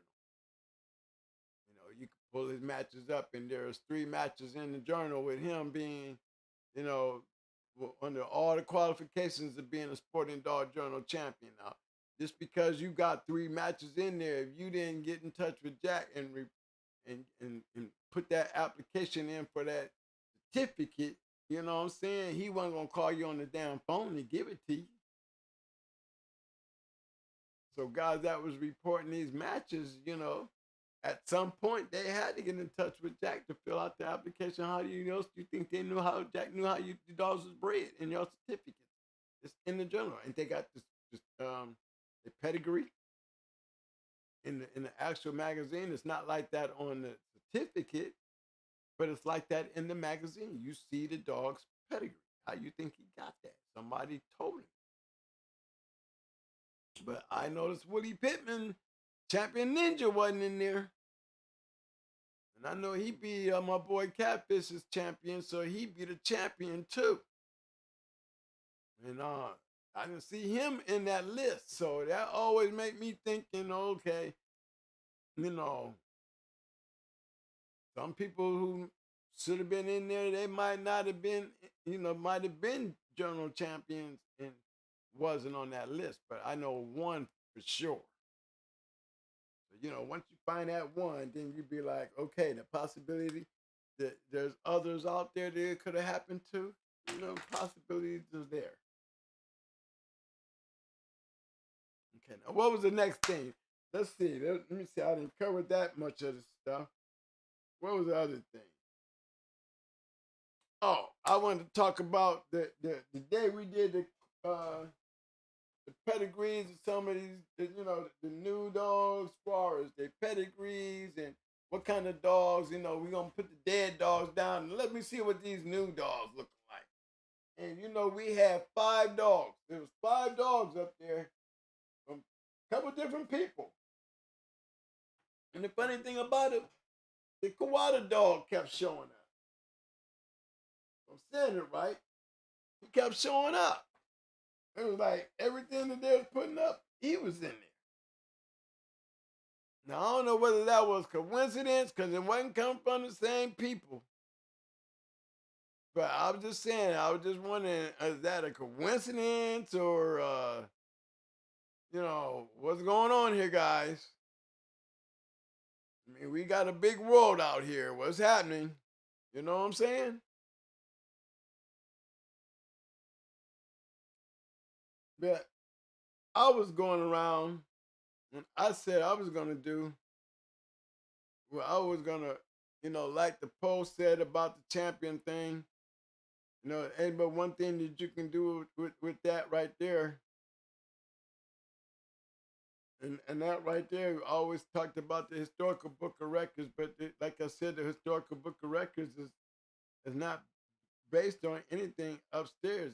It's based on historical events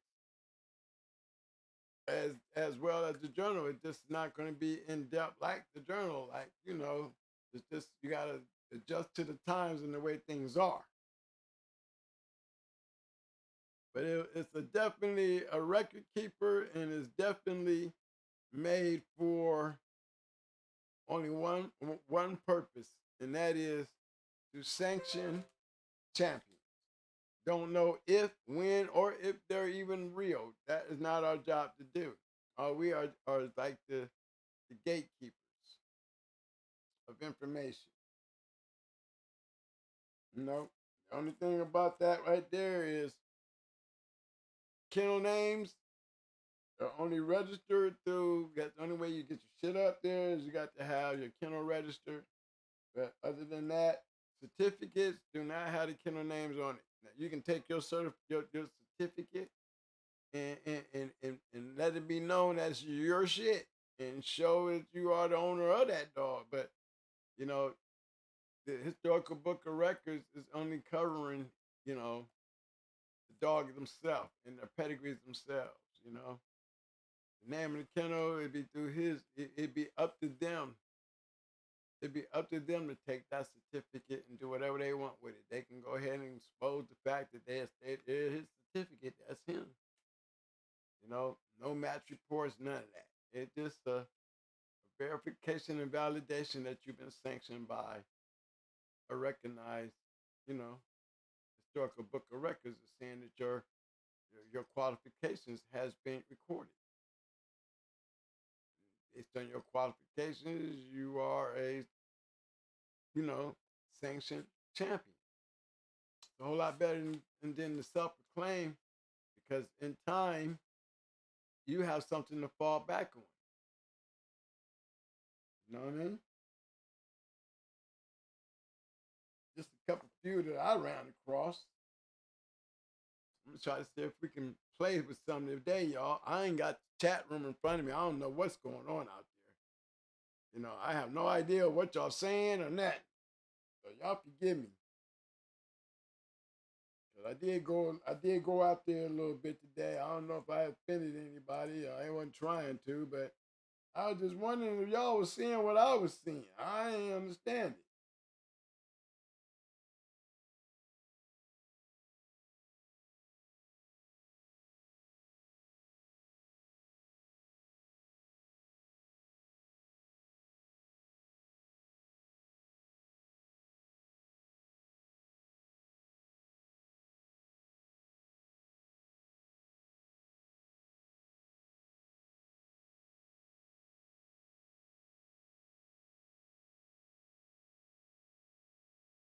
Oh shit. Let me plug in my stuff here.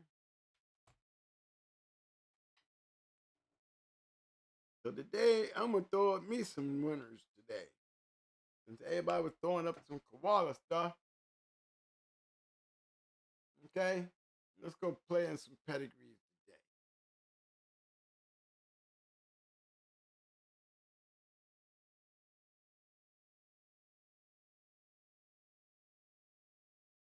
Hey, look at this dog here. This is Grand Champion Handsome. Hilltop's Grand Champion Handsome.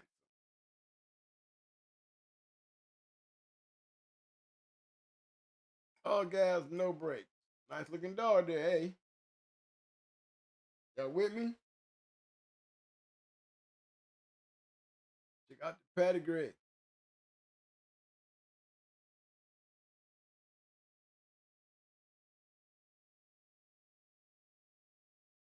I don't know Lewis Medlin or Lewis. He's Lewis like he was running some shit, but we'll talk about. Remember what I tell y'all about that? What I always say about this part right here. What was the motivation for this dude right here to want to go beat this dude right here? You know what I'm saying? It happens down here. Let's go see. What was he working with? What was he really working with? Oh, y'all see what I'm seeing. I see that bottom starting to come to be. That Long's A, and that old rawhide right there. I go to the top first, but let me just go since we already got an idea here.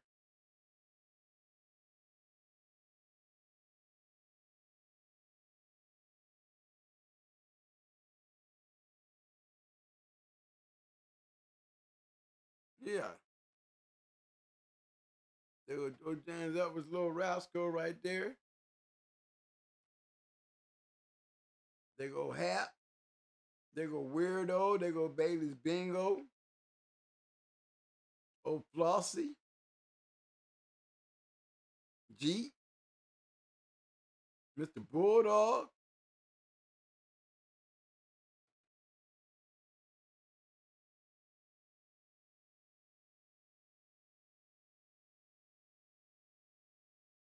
New to the yard. Hope y'all stop talking like girls. Uh-oh. See what I'm saying, y'all?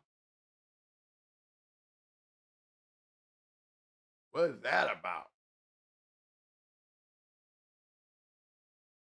That's the bottom. That's her down here. Okay, now let's see what they're working with Outlaw.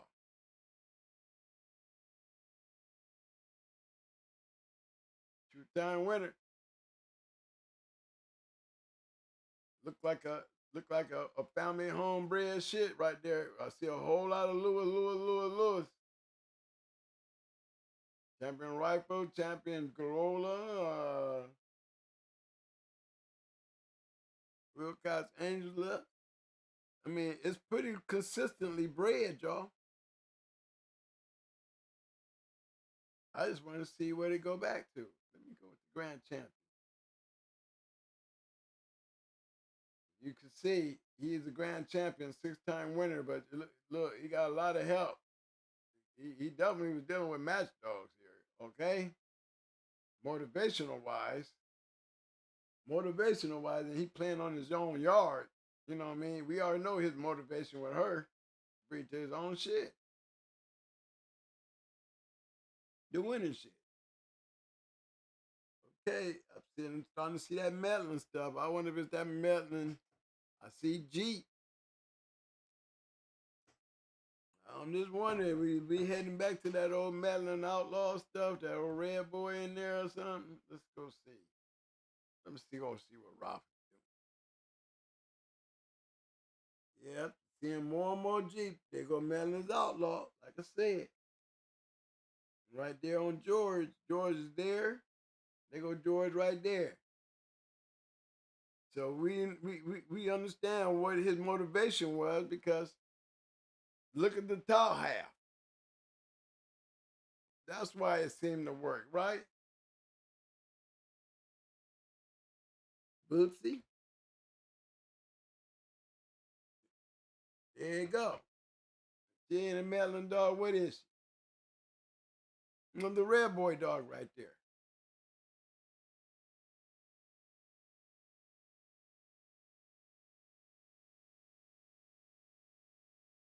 You know what I'm saying? Look at old ego. You know, Madden's quick to tell. See that outlaw dog? He was down near Red Boy's half brother or something, ain't he? Like I said, but that's one of those branches that I told you just took off another direction.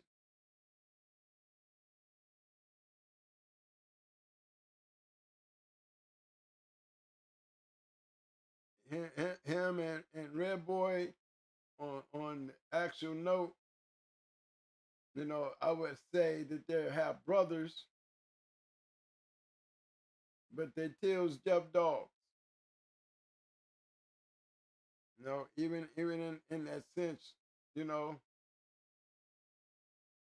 we can't call outlaw red boy dog, but we can also say that outlaw and red boy is damn near the same thing.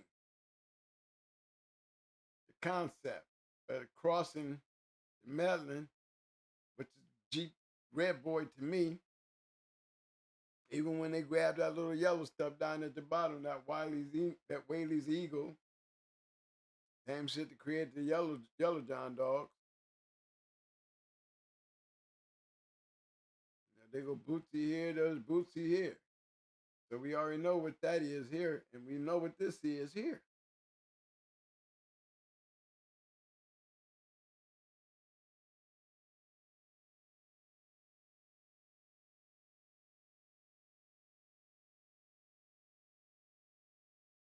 When we started with this pedigree right here,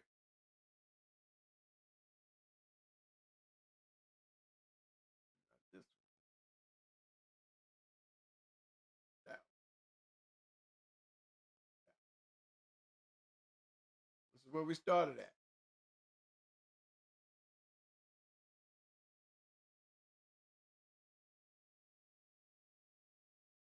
You look at his pedigree,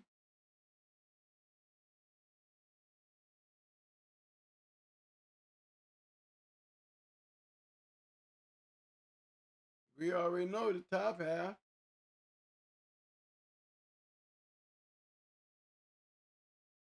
Support that melon again. Melon and red boy.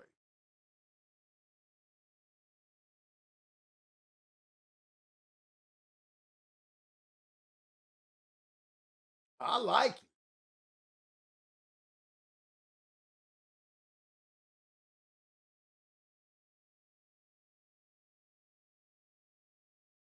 Let's take out CBI and offspring.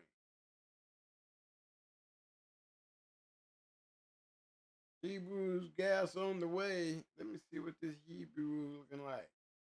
Let's see what he was thinking. Okay, I see what you was thinking.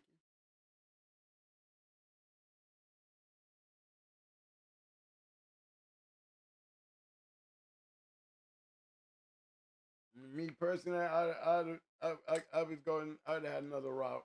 I mean, if I'm gonna breed to that grand champion. It's gonna be something damn near close. I ain't trying to do no outcrossing. I'm trying to bring some Cunningham shit back in that shit. I'm trying to bring some more type of maybe another type of red boy on top of that shit. But I'm stockpiling gameness. I'm stockpiling gameness. He can beat you. He can beat you short, or he can beat you long. I'm liking him.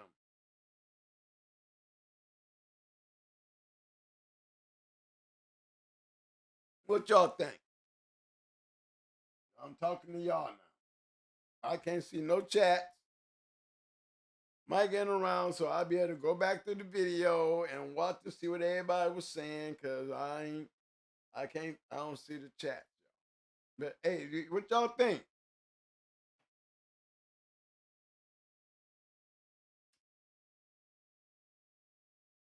You ain't got Mayday or Uncle Water in him.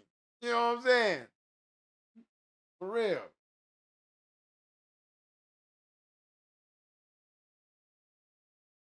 Tell you what, if I had a female, let me tell you how she would have to be bred.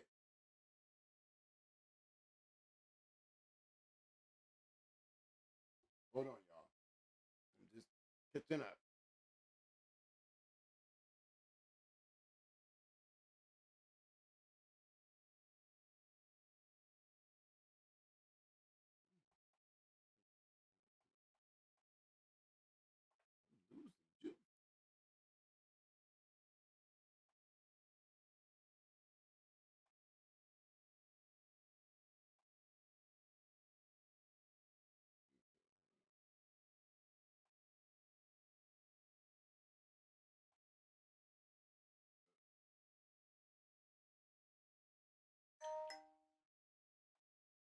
Okay.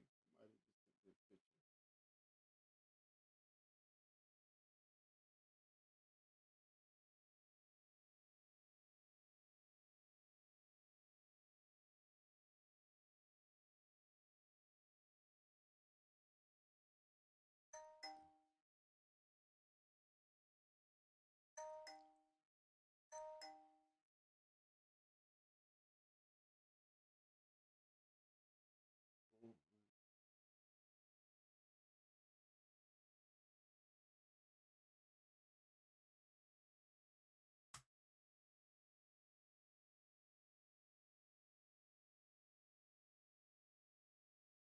Like that. You see what I'm talking about?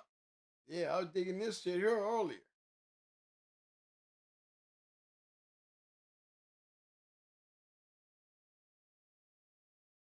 If I had a female like that right there, I'd be trying to bring them two dogs together. I would be trying to bring one to her or one to him. I'd be trying to do that kind of shit.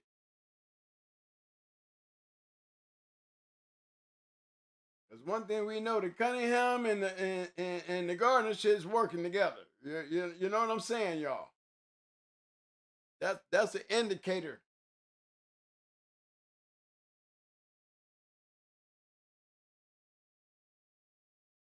right? You ain't got no Mayday in this shit.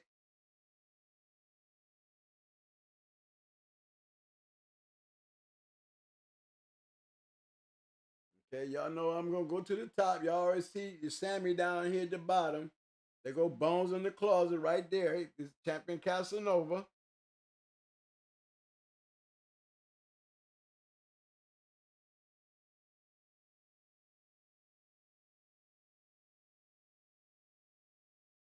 The guy he bred.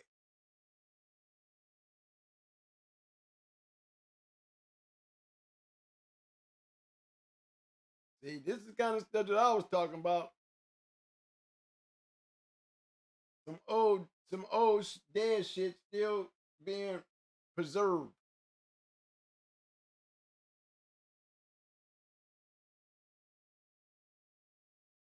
So we know what that looking like. All that boomer in there. There goes some more Jeep. That kind of stuff there, y'all. They go got old red up in there.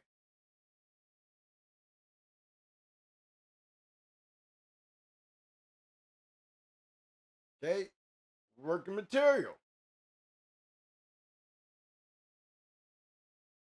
Go down here to the bottom. What we gonna get? See what we're getting down at the bottom there, y'all. Yeah, that's the kind of shit that I'm talking about breeding. These are the kind of breedings that I'll be talking about in the now. If I was doing some now shit and these dogs is in the now, I would be breeding them.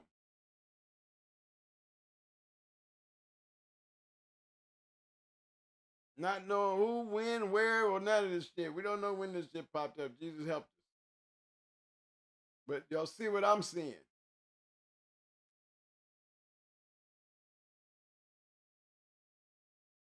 Yeah, see? Okay, let me try another one here.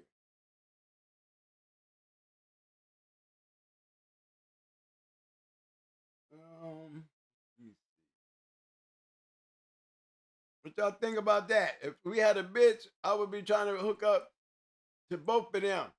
You know, to Casanova and that more Casanova, I'd be sitting there waiting to see one day. I'd be wanting to breed to him.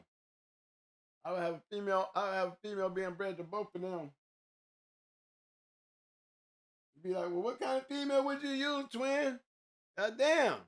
I'm gonna tell you what I'm gonna use. I'm gonna use whatever outcross work with that damn that Cunningham shit. You see what it was working.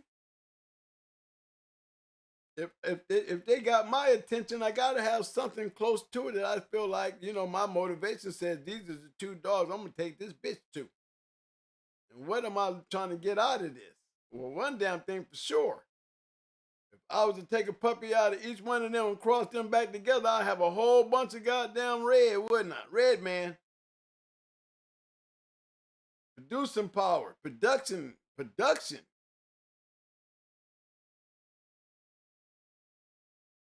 I ain't breeding papers, I'm still breeding dogs.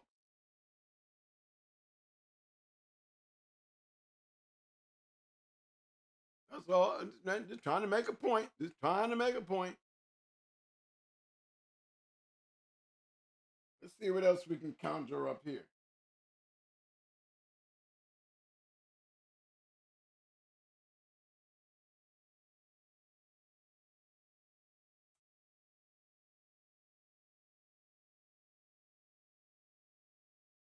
Champion Big O.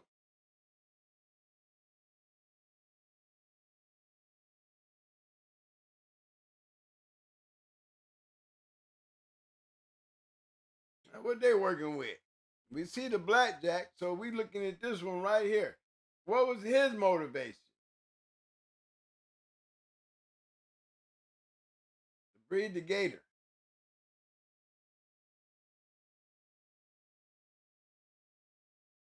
The show worked for him, didn't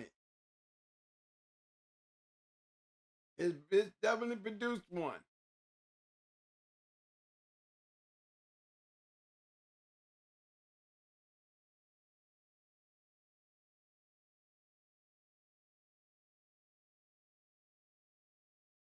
Now, what did he have? Well, there's an indicator.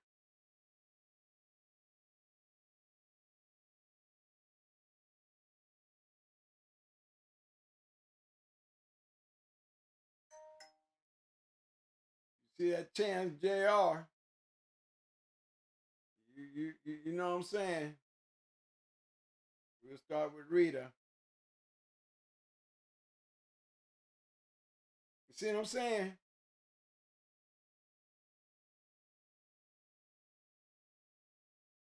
Homework right here. Definitely some homework going on right here. Y'all see the homework going on right here. There's homework going on right here.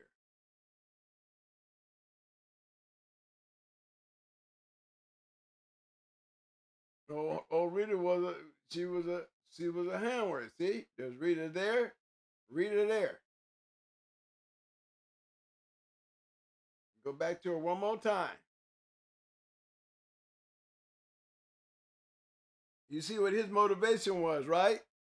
Is there a formula there? It is a formula.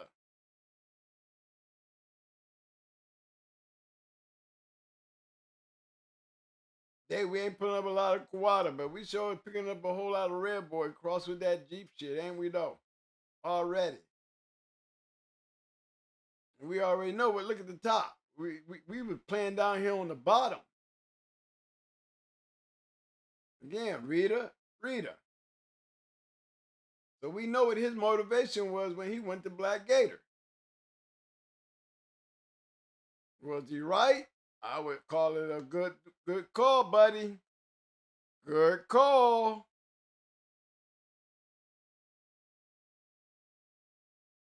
Still not breeding papers, breeding dogs. He be another dog. I would be breeding. I want to breed to him. I'd be looking at the shit like, well, shit. If I had a female, I would breed to him. I'd be wondering if this Cunningham shit would work good with some of this blackjack gator shit Jeep crossed into there. You know, going a different direction using the tab. Come on now.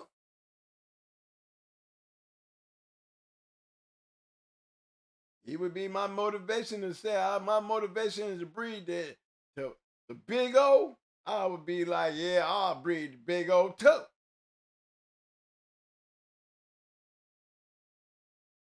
Have something to jump back in there with too. It would be no bad idea. Between the three dogs that we just got done looking at, I would be breeding all three of those males if I was sitting on a yard, hopefully with the same bitch. If I'm lucky enough to get it all. Tell me that wouldn't be interesting. Champions, all off of one bitch. Bitch, you better hit all of them. It got to be the right bitch. It got to be the right bitch. See, we didn't see these bitches, the right bitches, because they producing and we see the results. We see the results. Still ain't talking about papers. We still breeding dogs. Twins still breeding dogs.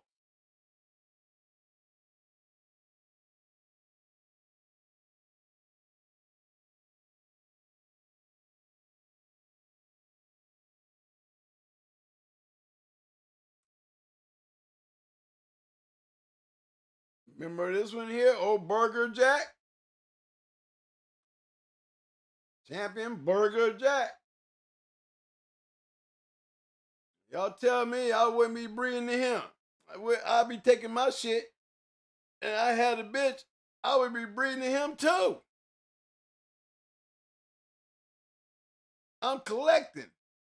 So they be like, Twin got black shit over there on his yard, calling that shit Red Boy and G. You're damn Skippy. There's gonna be a whole lot of black popping up by the time I get done crossing them 4 dogs. Come on now. Now I'm doing some Maurice Carver shit. Now I'm playing on some Floyd Boudreaux shit. And look what I'm playing with. Look what I'm using. Yeah.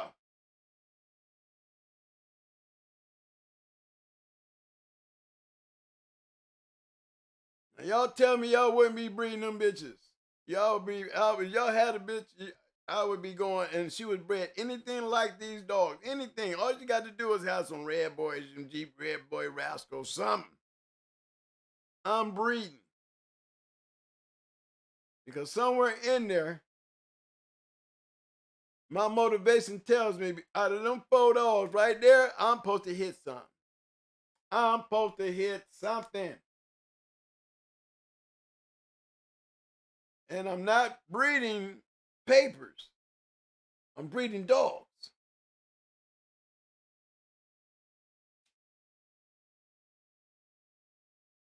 Tell me y'all understand what I'm saying.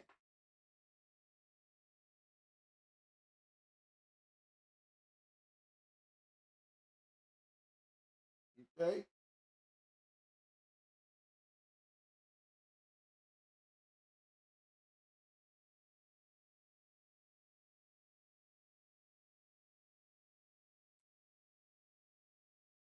Now, I'm gonna pull up this bitch here. Let me see if I can consider myself the motivation of using this bitch. Yeah. What if I had her? What if I had her? Yeah. If I had that bitch right there, I'd have been bred to all them dogs with her.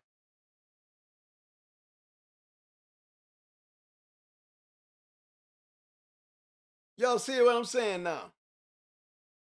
That would be the bitch right there. I would take that bitch right there and I would be paying stud fees. This bitch gonna have a bunch of damn puppies. You are done. You are more valuable to me because I have studs for you. And y'all wouldn't be talking about Twin and Mayday shit. Y'all be like, Twin ain't on that Mayday shit no more. Twin on some other shit. Twin breeding dogs, they ain't breeding papers. This is what I mean, the difference between breeding dogs and breeding papers. Right now, I'm breeding dogs.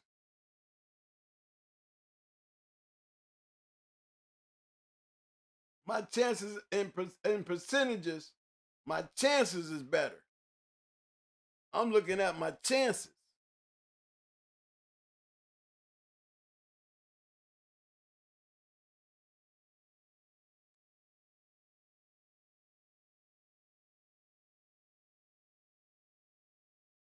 You see where I'm at on that?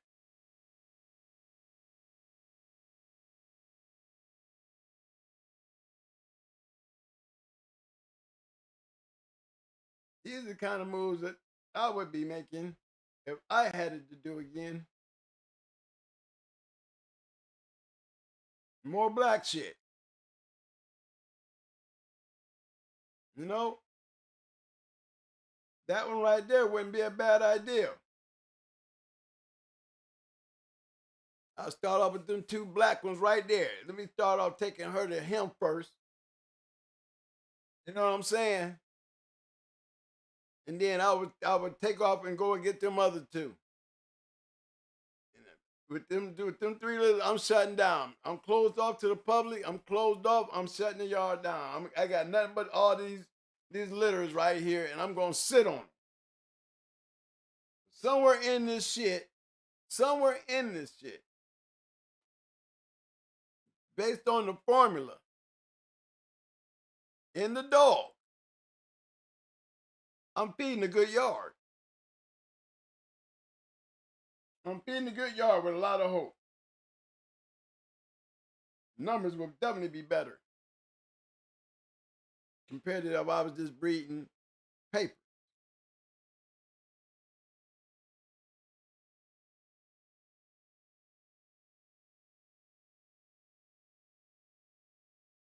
I'm running out of numbers, guys. Hey, Mike, can you help me here? Because I don't want the guy to start throwing up pedigrees and I don't have or get my phone cord out the car. I can plug up my phone and maybe I can check out some of these chats because I don't see nothing going on here. I'm just throwing up shit, talking, hitting them with this good shit. Yeah, he's throwing up shit. Is they talking about these? You see these breeds are making, man? But it's been throwing up heads for a minute. Okay.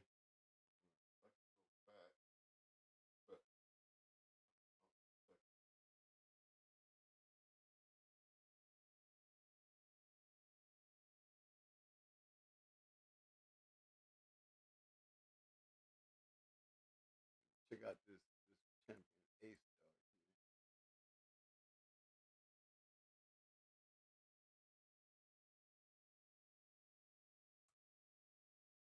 here. Yeah, me and Maggie would be best friends. Damn, look at the ace. Oh boy.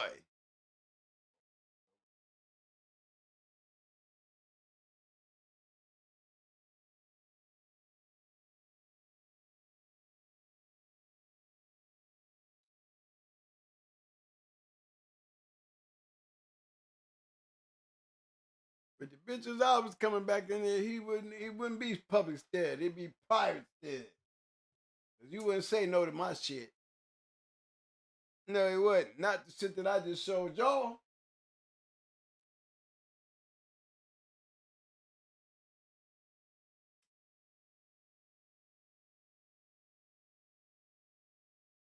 Y'all tell me, got me 4 good studs and a good bitch.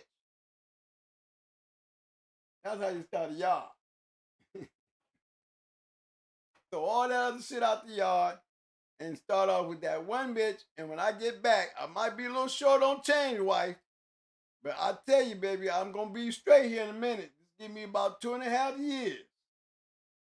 When I start crossing these brothers, half brothers, and these damn half sisters and all that shit, taking the best to the best, I'll have this shit looking like some Mayday shit. I had this shit looking like some Stone City shit. Because it's already working on his own, doing it on his own. I'm just breeding a dog.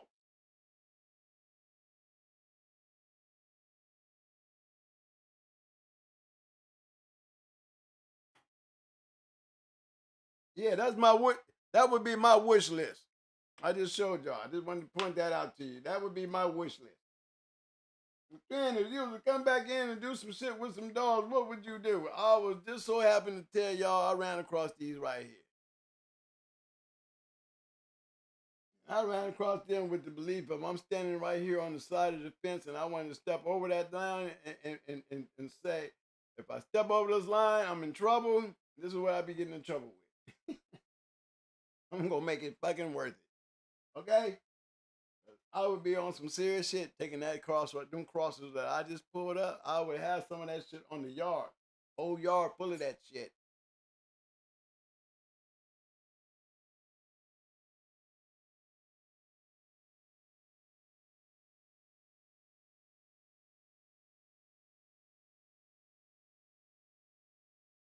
Okay, Mike, all right. Somebody got some numbers over there, money. Now y'all got the phone number. Y'all could have been called in and had me pulling this shit up. Y'all better start using the phone.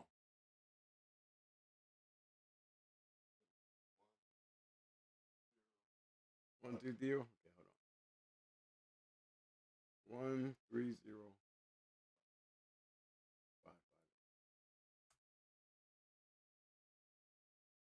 Okay, we got another one right here. We got old Sammy.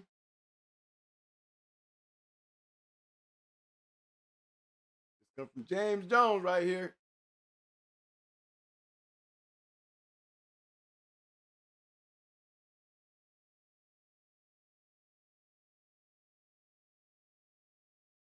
Y'all see that bottom? We got a good idea what the top doing right there. We already know what that's doing. Okay. This is for these new guys. You know, I always got to take a little step further back so the new guys can get a full understanding of the flavor.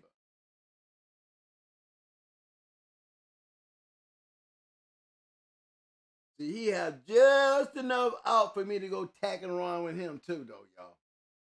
He got just enough out in there for me to go play with. That Homer Jr. stuff down in here, the motivation of why he did this right here to go up here, we know why. Gave us just enough to go out there and do the. It might make that shit even better than what we was dealing with on the other end because we got that little help. It always takes just a little bit, to make a difference.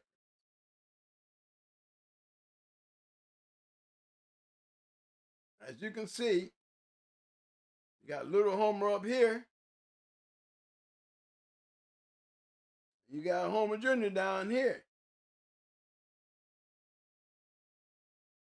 Just enough.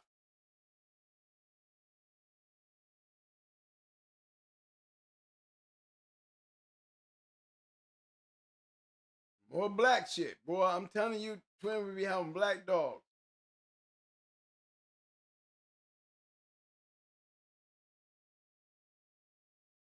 That's a good one, Mr. Jones. I would use that one too, baby. I would have to go and look. He dead now, so I had to go over here and check out the offspring, see if he left us anything. Mr. Jones, we're gonna have to go see if he left us something.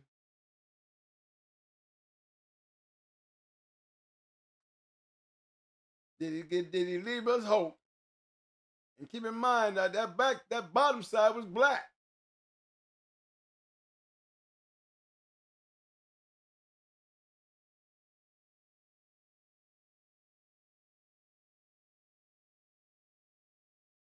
Well, there go one. We got a champion right there. Female.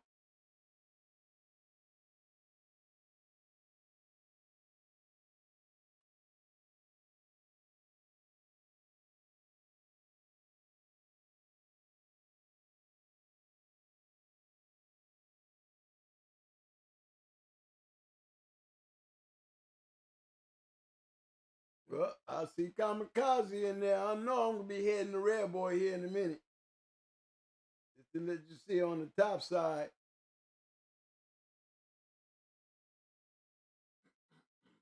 Yeah, we see it starting to show its colors.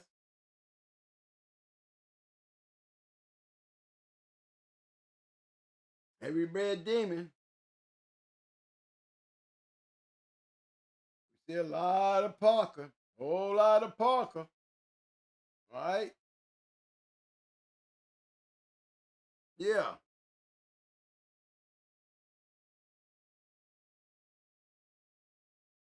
And you know, we know the end result.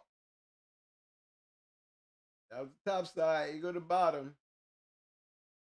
More Parker.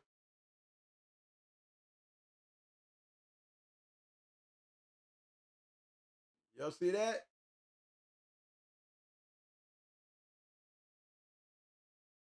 Wasn't no red boy. That was Jeep. Jeep Rascal. That'd be a nice one to cross with that Jeep Red Boy Rascal Cross right there. That boy, you can't ask for nothing better.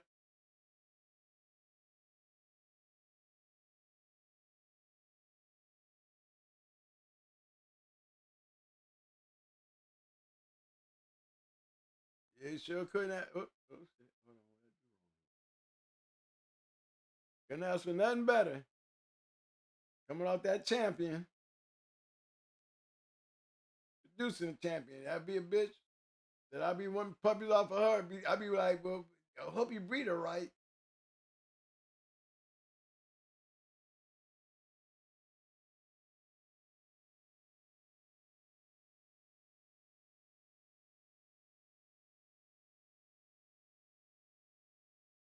Good breeders like that right there, they impress me. The possibilities, things you can work with. Okay, Mike, I'm ready.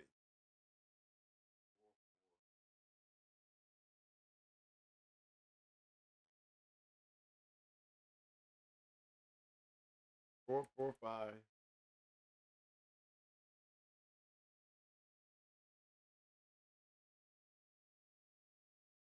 Okay, we got old outlaw here.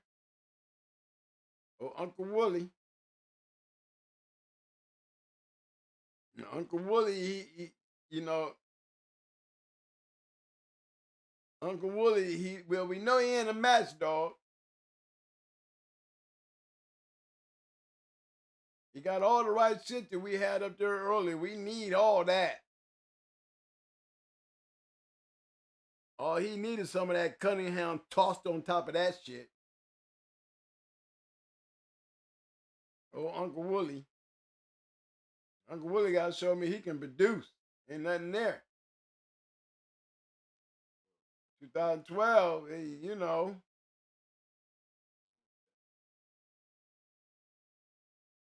Uncle Wooly. I know you got some good shit off of Uncle Wooly.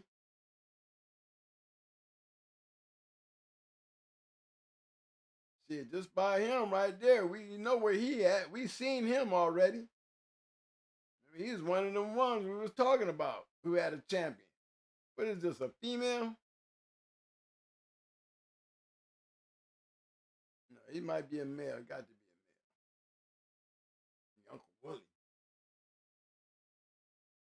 OT. I would love that to be a bitch. But if it ain't,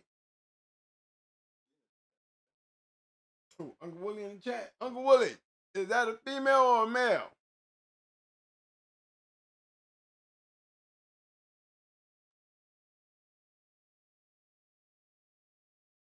Female, I'll be back there. I'll be up there trying to breathe it. Everything I saw in them first 3 photos out at the beginning, that it would be a bitch. She'd be going through all that shit. I'd be having litters off of her too.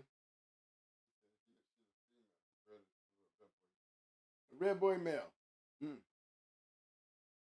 Need to take it. Hey, no, it's a male. Yeah, yeah, man. I be trying to grab some of them puppies off of some of the mugs we had on there earlier. And call me. Say, twin, I did it, baby. Me coming down into your house. I want first look. I want first look.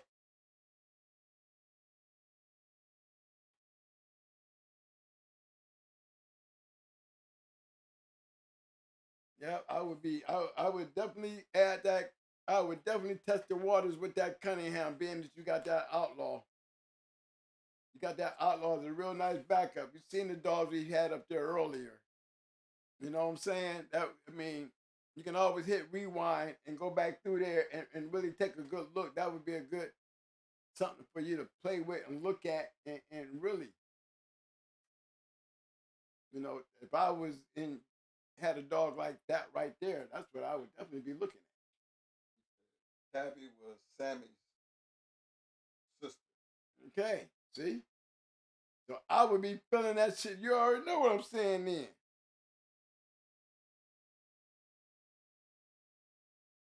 You already know what I'm saying.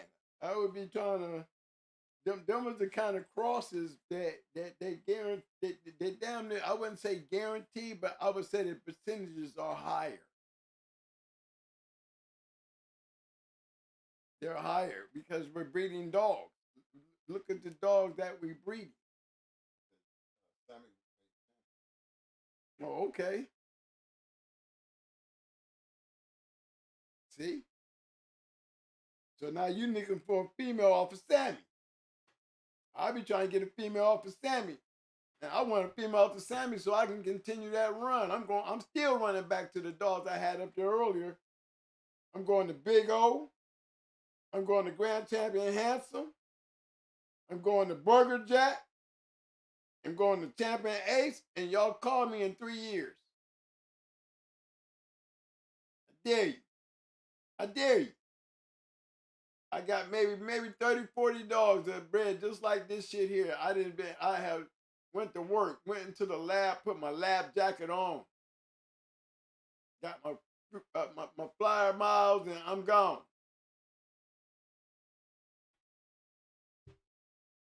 Y'all gonna see nothing but a bunch of red and black dogs on the yard. And they all related. Yeah, they all related. Tell me you these mothers gonna have some buckskin dogs and no black dogs in the litter. You know what I'm saying? That mama was straight a black dog. She had a buckskin son.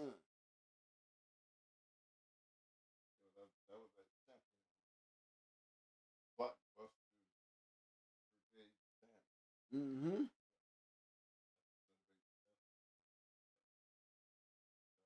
Yeah, Sammy was a champion on there too, wasn't he? Yeah, Tammy was a champion on there. We had Tammy up. He was a champion. He was one of them dogs I'm talking about. Need a bitch. I'll definitely be up there. Handsome, big O, trying to keep up with Maggie. Make sure we can get Maggie doing the right moves. Oh, I'm hard. I'm telling you. These are the type of dogs, y'all. When I talk about breeding dogs, them are the kind of dogs that I take those kind of pedigrees, man, and I try to build a damn yard off of that shit. See, I'm not creating my own shit. Like I said, I didn't have to create my own shit. It was already being created. I'm just picking up on the formula, trying to add it to my shit. I got my formula. I'm trying to take those combinations of dogs. They're all good line bred. They all got possibilities. All got capabilities. I'm crossing shit. And if I'm going to feed this kind of shit and wait for it, this is the kind of shit I'm going to feed and wait for. I'm taking advantage of all the shit, the information I got at hand. The information we just showed, that's a lot of information at hand to work with. Somebody would ask me, what would you do, twin? I said, I would take all that shit that I've showed this night on this show and I would create a yard with it. I would get to meet everybody that I had up. If they shit was still living, I would have some of that shit on my yard. One way or the other, I'm going to put this shit together. Because one thing we found in all this, y'all, was consistency. Don't forget that. We didn't have to breed papers. We was breeding dogs. And we see consistency.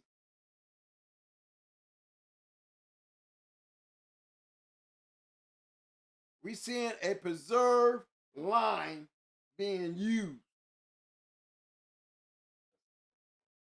Okay, we got another one from Uncle Willie. All right, Uncle Willie, I'm ready, baby.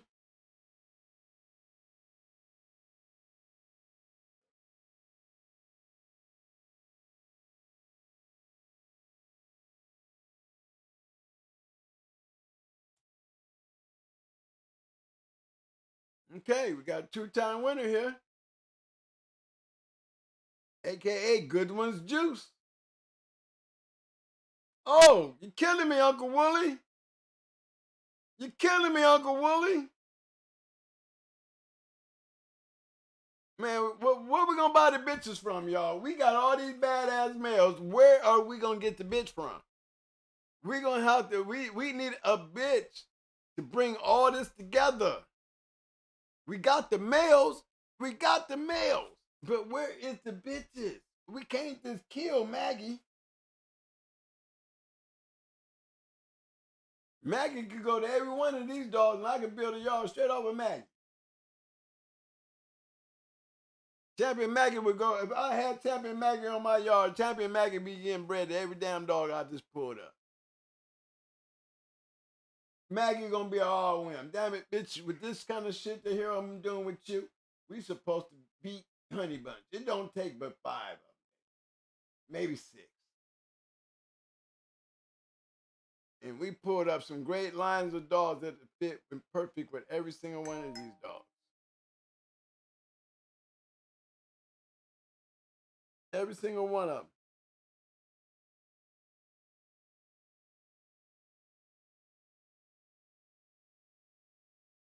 Sure is. Very good, brothers. Very good. Very good. That was a good one, Uncle Willie. Hey, I'm gonna put up Maggie one more time because this is the only bitch we got to breed. We seen all the males, but this is the only bitch we got to breed. This gonna be our foundation bitch. This gonna be the foundation bitch right here. We're gonna start everything with her. That's what I'm working with. I'm gonna take her right there, and I'm gonna breed to all y'all shit. I'm gonna breed her to handsome. I'm gonna breed her to Big O. I'm gonna breed her to Burger Jack. I'm gonna breed her to Sammy. I'm gonna breed her to that other male we just came off of, and I'm gonna breed her to Ace. Now, somewhere along the line, if we miss a couple, we're going to go back and get them. But, man, let me tell you something. You going to tell me I wouldn't be walking around with a bib on because I'm slobbering all the time, waiting for the next 2 or 3 years to see what the hell I got and what I'm feeding with the crosses that I made and the dogs that I bred? That's how you think we got them 80 dogs. Shit. I ain't letting nothing get out. I need to make sure don't nothing get away. Well, I get to play. And this is a prime example of what I'm talking about. Because we easily proved that this stuff right here is working. We have easily proved that there is a formula.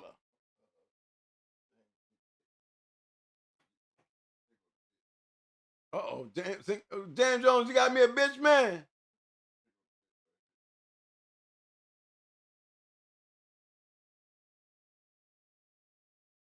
Mm-hmm. 303.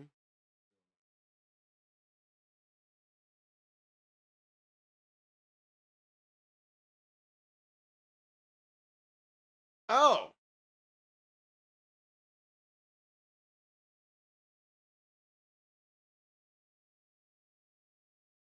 Oh, that's my out.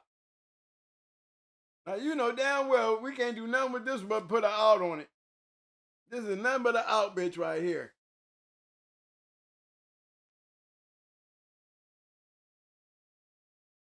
No, I'm taking this bitch to that Kawada shit. I ain't gonna lie to you. I'm going right back to that Kawada shit. Remember all them dogs we pulled up the other day? This is where that bitch is going. You don't want to have me with 1 yard full of this shit and the other yard full of that other shit. I'm and at any given time, we can put all that shit together. Any given time. But me, I'm going with Kawada with this bitch. You know what I'm saying? Come on, Mr. James Jones. We taking that to that Kawada shit, man. Okay? Remember all them dogs we pulled up? I wish we could pull them up again, but look, this shit here going to the Kawada shit. Because I can guarantee you, this handicap Mayday Barracuda shit, no, man, we got to go to Kawada shit. Tighten that shit up.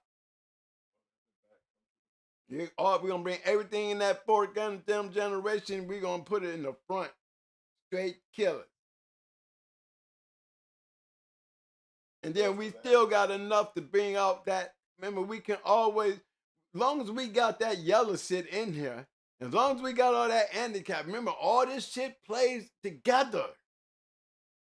All this shit works hand in hand. We know that the Patrick, for those who don't know, let me help y'all. This down here in the voodoo shit,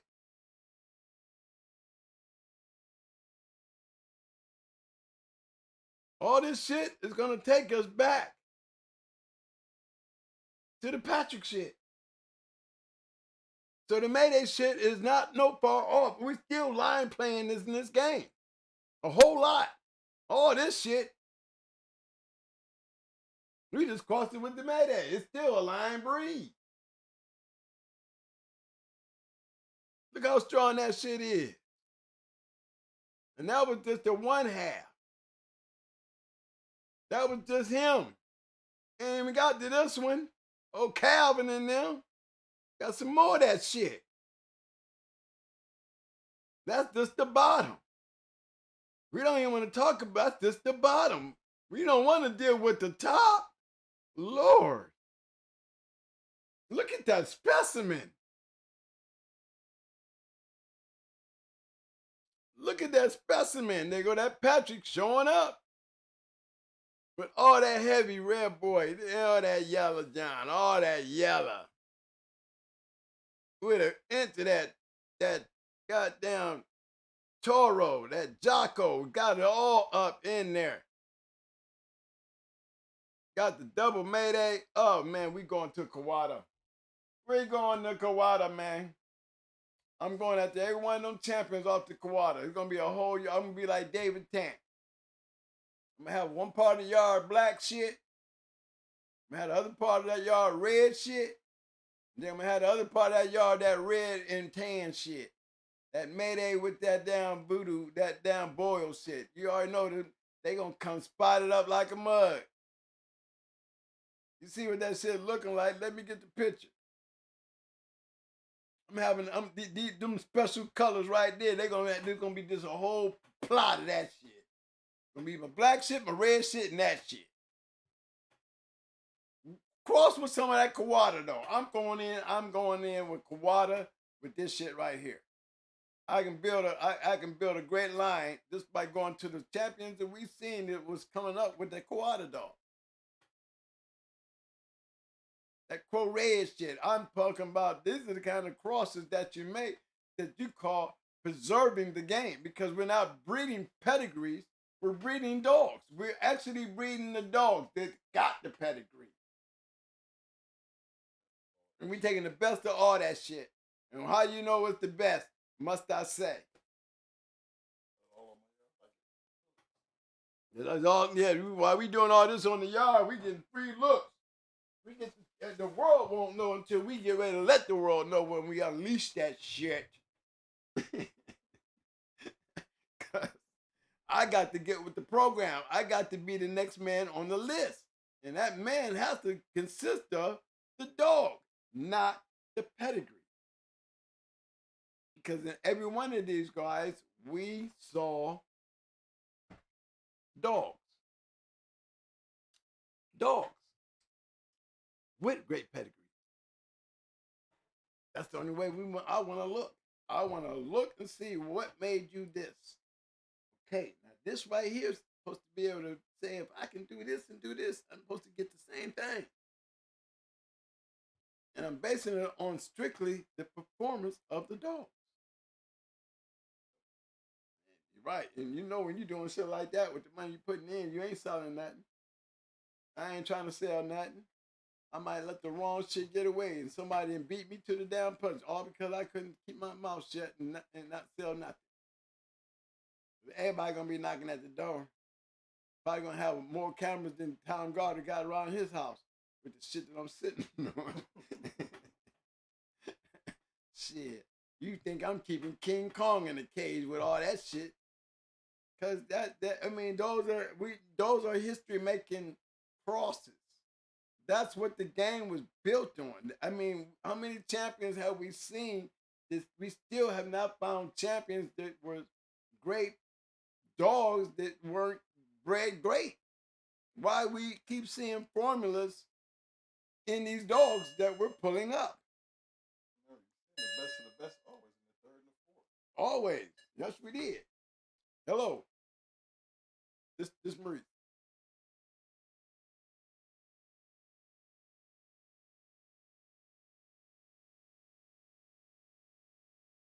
Who?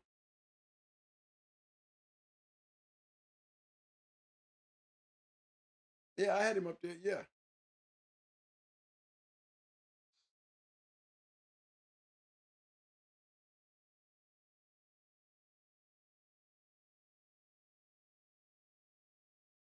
Oh, look, man.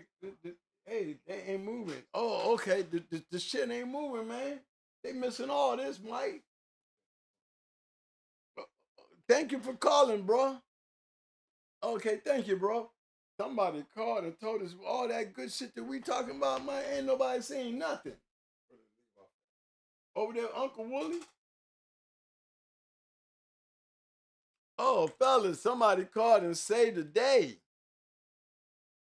Y'all missed all this. Y'all missed everything. We're gonna have to go out and come back, guys. Hold on. We gonna have to do a reboot. Be right back. So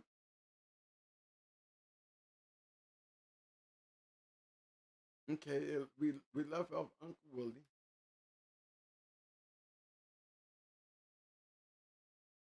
So they didn't even see Juice. Okay, fellas, tell me if we still alive. Tell me if we back. Are we back? We back. We back.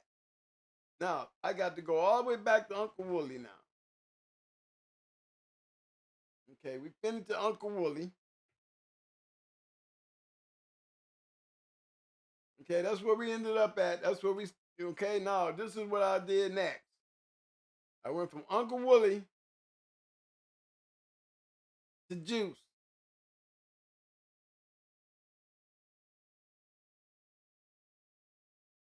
You heard what I was saying about Juice. Two-time winner.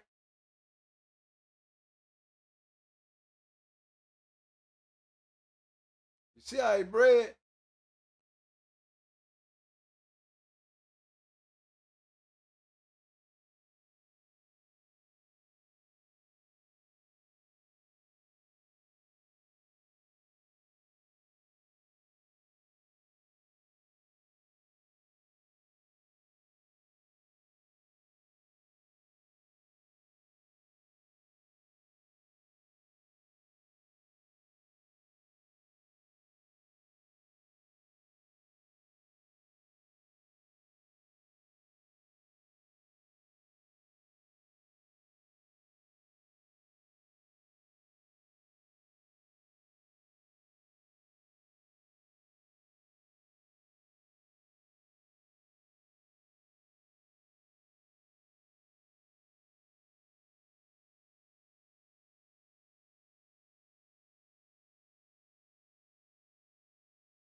Okay,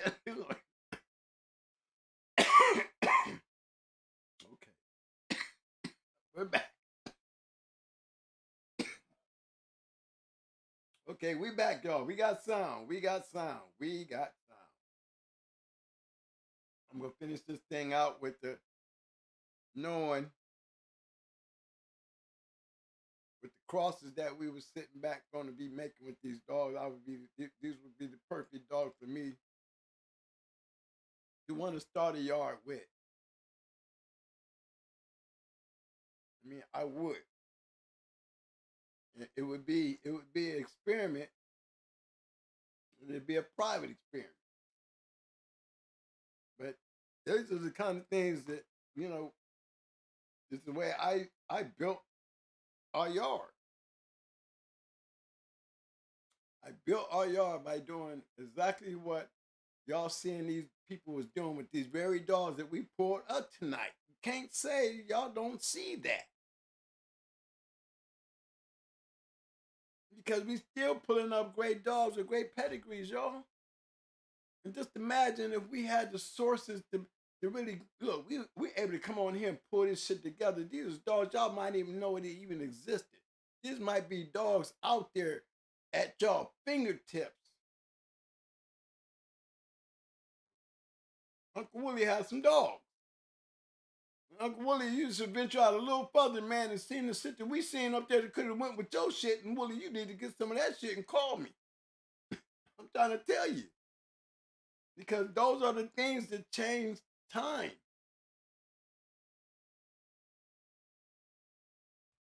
Producer, get your ass out of here, man.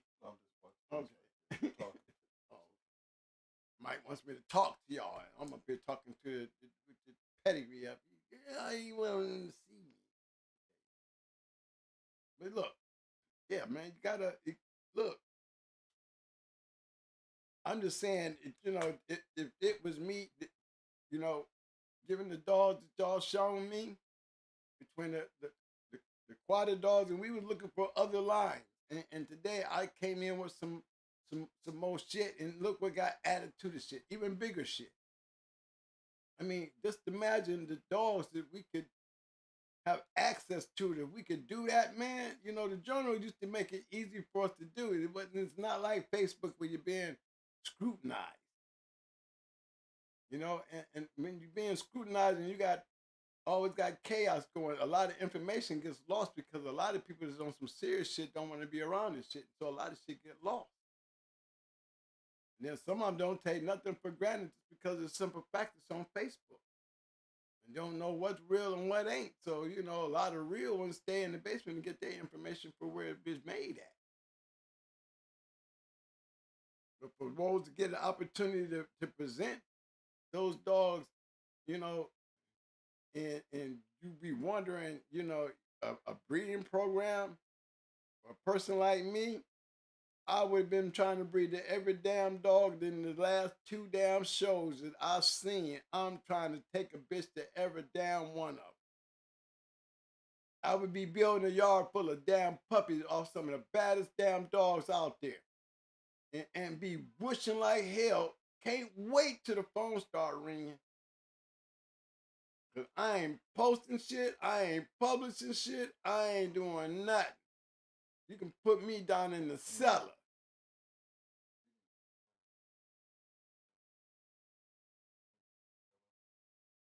We need the sporting dog, the Kawada bitch. We missed all that. Y'all tell me we didn't miss this dog. Mike said we missed this dog. Mike said we totally missed her. Y'all see her, right? Yeah, look at this is her. And we was talking about the Red Boy Rascal, and then she came up. And they said, well, check this one out. Now, I wouldn't take her and breed her to none of that other shit. I would take this dog right here, and I would breed this dog right here to that Kawada stuff that we was showing up on the last show. I wouldn't be thinking about nothing else but taking dogs off of this right here. I'm going to that Kawada shit. Every down one of them damn champions I saw coming down off that Kawada shit, I'm breathing back into this bitch. My foundation. I'm taking Mad Maggie, and I'm taking a dog like this right here, and I'm building a yard. I'm breeding every damn one of them champion dogs. I was saying, I was pointing out, we must have missed it. But the key factor is not just the matter. We know there's the Holland work. We know what this is. We know what this is back here. You see all that, Patrick? You see all that, Patrick? This is the part that makes it so sweet. We know the yellow here. We know that level. We know all that's yellow. Double red, mayday shit. We got Patrick. This shit. That hard biting, rough ass, crazy shit. That's Patrick. Oh, that's Patrick. Go down here at the bottom, click on the bottom. What do you see? Go up here, click on the top. What do we see?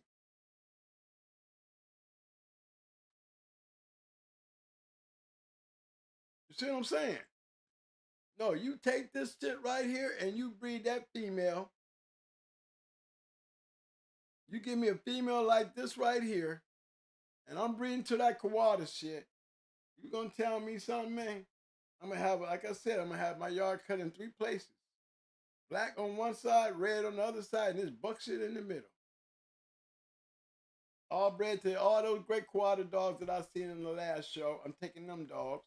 I'm crossing all them with her. And then I'm taking Mad Maggie, and I'm gonna breed it to all that damn red boy Jeep stuff that we was dealing with earlier. I'm taking Mad Maggie, I'm breeding all of them. Every single one of them. Handsome. Let's see what their name was. Handsome, Grand Champion Handsome. OT, Uncle Willie's OT. Champion, Grand Champion Sammy. Champion Big O. Champion Burger Jack. Champion Ace. If I can get a breeding off a bitch to every single one of those dogs and give me this dog right here and let me breed to those goddamn Kawada dogs, I'm gonna have just as many. They're gonna call me Bulldog Mountain. It ain't gonna be nothing but a bunch of yapping ass puppies sitting around. But I swear to God, boy, in 3 years, them, believe me, when them numbers get chopped down and what's left, that's how you make history. That's how you make history.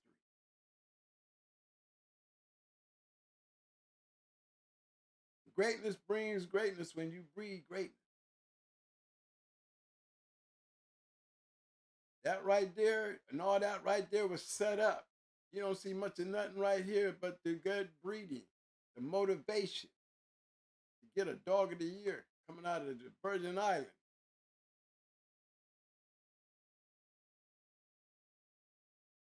And just imagine if you was crossing this shit back into all them Kawada dogs that we had up at the last show. Go pull up that last show and go pull out that pedigree and then put that shit on top of this shit right here. And then go and grab those dogs we talked about with Grand Champion Handsome and the dogs we talked about tonight and go back down through there and breed old Bad Maggie to all them other dogs we had pulled up tonight. And you tell me in your imagination, you know it's a fact that we wasn't breeding pedigrees. We was breeding dogs with pedigrees. Total different result. With that, what more can we ask for? We took a good trip down. We had a little discussion today. And the leading of, again, you won't find the answer to making none of that shit happen upstairs. I would call my shit the dungeon. Because it's not even the basement. Now, I ain't made it to the basement. I'm in the dungeon. When I come out of the dungeon and hit the basement, I'm hitting it with a holy hell. But That's where you're going to get your answers at. You're not going to get them on Facebook. Yeah. Mike said we done this before. We done the exact same thing. We took those great breedings, those dogs, took a female and bred it to all those great dogs. That's all we kept doing. Just kept breeding to great dogs. They was matching up to our pedigree. They were winners. We had the right bitches that was going to them. Baby, Brat, Sassy Girl, Brat's niece off her brother, 1 litter, Ace, just all the right crosses. And they were able to do the thing that they always doing before they got to us. The numbers. Not only were they producing the numbers, they was giving us the percentages. And not only did it carry on from us, it got moved on down the road and it was being able to get carried on by other people.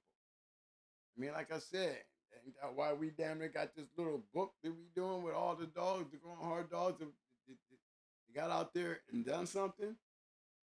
This is how it was built. And tonight we did the same thing. The possibilities. The possibilities and the preservation is one thing for damn sure. You're definitely preserving the quality when you're making those kind of moves. And not one time did I breed to the pedigree. I bred to the dog. You know what I'm saying? So, Mike, sir, I'm going to end the night on that note. Anybody got any questions? Anybody, I enjoyed those pedigrees. I'd like to thank you guys for sending them in. You know what I'm saying? I mean, y'all give me great hope. You make me want to be put my Earl Tudor hat back on, or Don Mayfield. I can't let them die. Shit, y'all making dead man dreams come true. The preservation of what was done. There is a stand and a stage that shows the progression of the game, and certain levels did not change through proper and great breedings. We're proving that. We're proving it. Not papers, dogs. Okay, fellas. Before we wrap up tonight, I'm going to go over this poll right quick. We had 119 voters participating in the poll tonight. It said history has shown us great dogs of the past that were matched while up in age.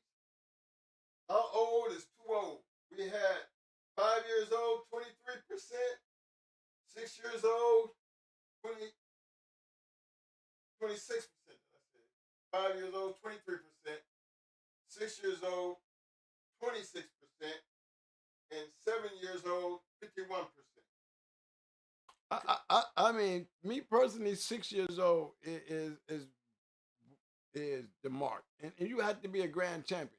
You can't be no champion and then been sitting on the chain for 2 or 3 years, and then all of a sudden at 6 years old, you try to bring him back out. At 6 years old, that's a mistake.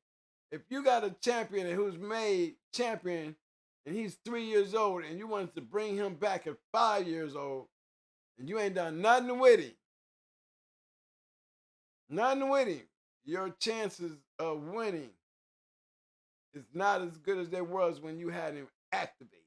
You're just going to bring him back out just because he's only 5. But that be your cost. Because you're going to definitely see a difference in that damn 5 years old compared to what you were seeing when he made champion at 3 or 4. 5, you're usually going for your grand championships when you get around that age. And you're seasoned and you're ready. Anything after 5 is downhill. I think 5 is the mark. Your careers are done in 5. I did Pretty Mom, and she was 5 years old. Like she was going on 5, like a month or 2 when we got her, and we still took her out. But I would have been still using brat and not mama. Because mama, I would have never went out to a grand championship with mama because she was too old. I would have took brat because she was old enough. Yeah, we started brat at 18 months. Shit, brat was not even quite 3 years old when she became a champion. Mama, she was old when we did her. And then she had time under her too. There was no grand champion coming out of that 5-year-old bitch. She was damn near 6 years old when she made her championship. She was 6, over 6. But that's because she had never done nothing for all her life. No, she was nothing but sitting on in a man's house. That's how we got her. Oh, Storm and Norman. Just sitting on her just because she was off of Whistler 3 times. That's it. He looking at her pedigree. Didn't even know he had a badass dog. Better than her daddy. That's for damn sure. The daddy took 6 chances to make champion. This bitch only took 3. And now one time that she had to get picked up game. Okay? He got picked up 3 times game.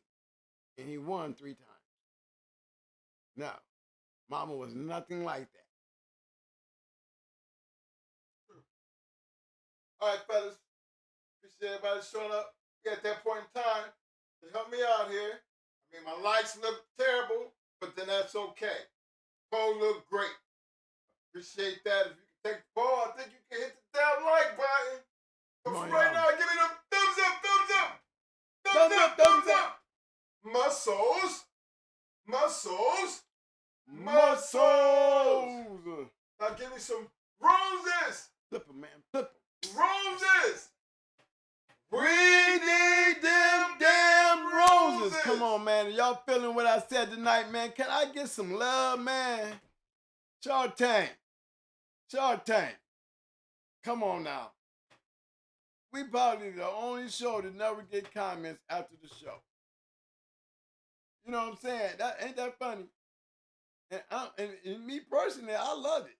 Because, like I said, I'm always going to say it. It's like when you're around a bunch of real dog men, and there's one guy talking, and he's giving up a sermon or a story or something. It'd be the quietest people in the house. Don't even have much to comment after the story anyway, so I can accept my show not getting comments. I mean, I don't have no problem with it because that means everybody catching on.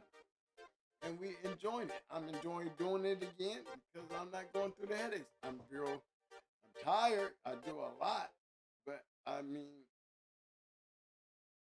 thank you for the Shark Tank. Thank you for the Backstreet. Thank you guys who from the old school who's getting in touch with me, reaching out, telling me, man, pay attention, twin. Your fans is in the Backstreet, bro. You know what I'm saying? No, we enjoy this shit, man. Don't let that internet bullshit shake your nerves, man. I got you, because again, and that's just a big shout out to them extra 400, close to 500 people that's out there on the back street showing the love. Just want y'all to know we see you. We see y'all. Thank you. One thing that I never wanted us to get into this thing and do, is be repetitive. Fellas, don't get me misconstrued when I be talking about some of the things the Mo go over. He actually is trying to make sure and give you every possible way to see his concept, his way of thinking, his point of view. That's why we have people come on. Even though it might look like it's the same thing, trust me. Everybody who come in here been around or had dogs.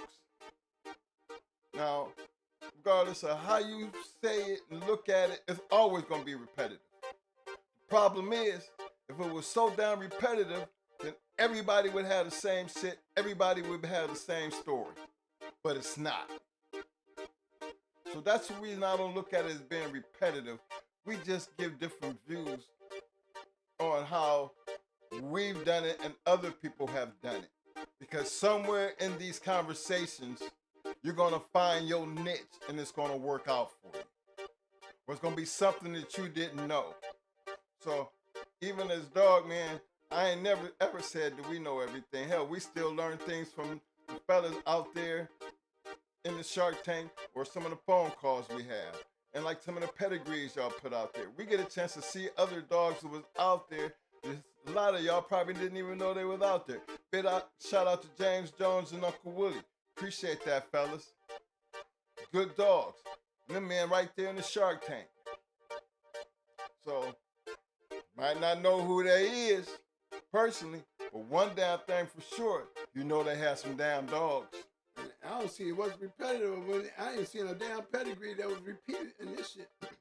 Every time we go through these pedigrees, we're looking at something different. Every time. So, showing pedigrees, if that's what you call repetitive, you're going to see a lot more than repetitive shit. You're going to see pedigrees, you're going to see different dogs. Always. What do you think else is going to be? What else do we talk about? You know, we don't talk to now, and we're dog fighters. So there's no now to us. So how far can we go back there where we at? And the other thing that I wanted to speak on is this show might not be for everybody. But one thing we're not going to bring to this show to keep viewers or keep a conversation, and that is gossip. Gossip and drama and bullshit. We ain't going to never be those guys. So don't look for that dumb shit. It's not going to happen here, fellas. Only way it's going to be like that is you bring it. And we're going to address that. We're going to deal with that quickly. And it's just like we always have. We deal with it and then we done with it. Don't look to expect it. And don't look to bring it and don't think it ain't going to get dealt with. But it's not something that we look to be bringing to the table to get views or have a different type of conversation. That's just not what we do here. We talk bulldogs here. Hopefully somebody will get something out of it and do something with it and be able to get a chance to see some of the things that's going on out here and then be able to use it to your favor. And regardless of what you do and how you do it, it's just for entertainment, you know what I mean, and educational purposes. What you do with it is on you. But there's nothing wrong with grabbing up the knowledge. Want to give a big shout out to my man M1, my man Milestone. My fellas got them, they got some podcasts. I think that was Milestone that's going to be working on some graphics and his own t-shirts and things like that. You know, done for the Kennels. You wanted the address. Yeah, I'm going to get with M1. M1, I subscribe to your channel. And Milestone, I subscribe to your channel. I suggest to everybody, if you happen to be looking at the video, you know, I didn't see Milestones in there, but he do have his information on there. But I did catch M1's. He got the link down there in the chat. So if you happen to see the video, make sure you go down there, hit the link, go subscribe, check out my fellas. We're always going to support each other, so y'all know how we do that. M1 to call me. I think that,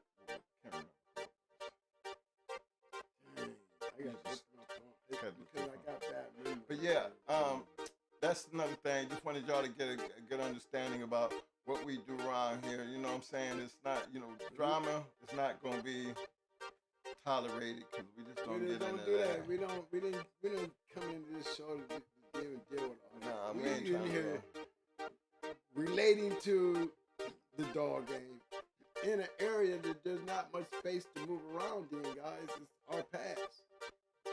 You know, there's nothing, we discuss things other now, but we discuss them in a hypothetical thing standing back in our time from where we see things, where we can see our point of view from our time. And for the ones who feel like it's repetitive, guess what? One thing we can say about what we do, we can only speak on ourselves. But we got a platform that we leave that door open for anybody who want to talk about your experience and what you have done. Because what we've done is no way in the hell it could be repetitive to you. Or anybody else that's out there who's doing what they doing. You're your own repetitive person. Because anybody who's doing what you do is doing because this is the way you're going to do what you do. Now, if you just want to share that with us, and we'll see if that falls into that repetitive that you speak on, I give you that full opportunity because I can guarantee you, if you have anything to bring to the table and you put it out there, you might sound just like us, you might not be like us, but it'll be just as repetitive as anything we ever went on because you're going to be talking about some damn bulldogs. There ain't nothing else we talk about over here. And if you find that being repetitive, then let me see. Some more repetitive shit. That's all. And add to it. You want to make a change or something? Come on the show and show me that you can bring something more productive that's going to help people. Because that's the only reason you could possibly be here. That's what I would expect to see why you're here. Anything other than that, I'm going to ask you why are you here? And give you the opportunity to answer that. So that gives you an idea. I've always watched the chat. Sometimes I get distracted. I do go back. I open the platform up for those kind of people who think like that. Because I don't want you to think you're just going to be in the Shark Tank being that person. I'm going to give you a platform to be that person. I hope and pray that you take advantage of that and utilize it and be the person that you can stand on what you say and bring something new to the table. Because if you can't, as you notice, I will call you out. I ain't said no names, have I? Just to let the ones know who feel like that, you do have a platform that you can bring. Because you know we don't do drama. And I open the floodgates for you to bring anything else other than drama. Because again, everyone comes to the show to talk bulldogs. Period. And it's always going to be repetitive. We all got bulldogs. Just because it sounds repetitive don't mean we all doing the same thing. That's why we have different people with their own point of view. But if you feel like it's like that, then I think you have the opportunity to bring a different outlook on it. I open that door. I ain't here to bash you or knock you. Somebody round talking about who said that shit. You already know. All you gotta do is check the chat. Take the chat, big bro. But then again, that's why I always say, don't talk about it. Be about it. If you're definitely one of them sharks that I'm talking about, I'm giving you a chance to be about it. Y'all know we put up that number. And I will make it a point. You put in that chat, twin, what's the number? I give you a chance to call in and talk about it. Don't be on the back there, just talking, because, typing's easy. But stand out front and be that person. And be able to share that information. That's what the damn Shark Tank's all about. We share information like y'all share pedigrees and y'all share the knowledge. It's so much out there. When that's not being, what you want, you still don't have to come. But if you're here and you're going to sit there and type it, then help me out here. You know what I mean? Pick up that phone. Call in. Suggest some things. Or do some things. Or talk about something different. Because you're going to notice it's always going to be repetitive. We don't do drama. We don't do drama. We talk about the goddamn dog. We talk about dogs. What you looking for? You're going to find that shit on Facebook or one of them other podcasts. It ain't going to happen here. But being that you're here, and I know it, I see it, and when I see it, I'm going to give you the chance to talk about it. That's all. I'm going to give you a chance to talk about it. The only way that's going to happen, you got to first take the step and want to talk about it. Don't type about it. Come on and talk about it. Share what you feel with all these other viewers out here. And that ain't a knock on nobody. That's just me just being me. If I see it, not that I didn't like it, I just feel like if you can say it and you feel that way and you are actually in the tank, then I'm giving you the opportunity to show me a different way of doing it. As long as it's not about no drama.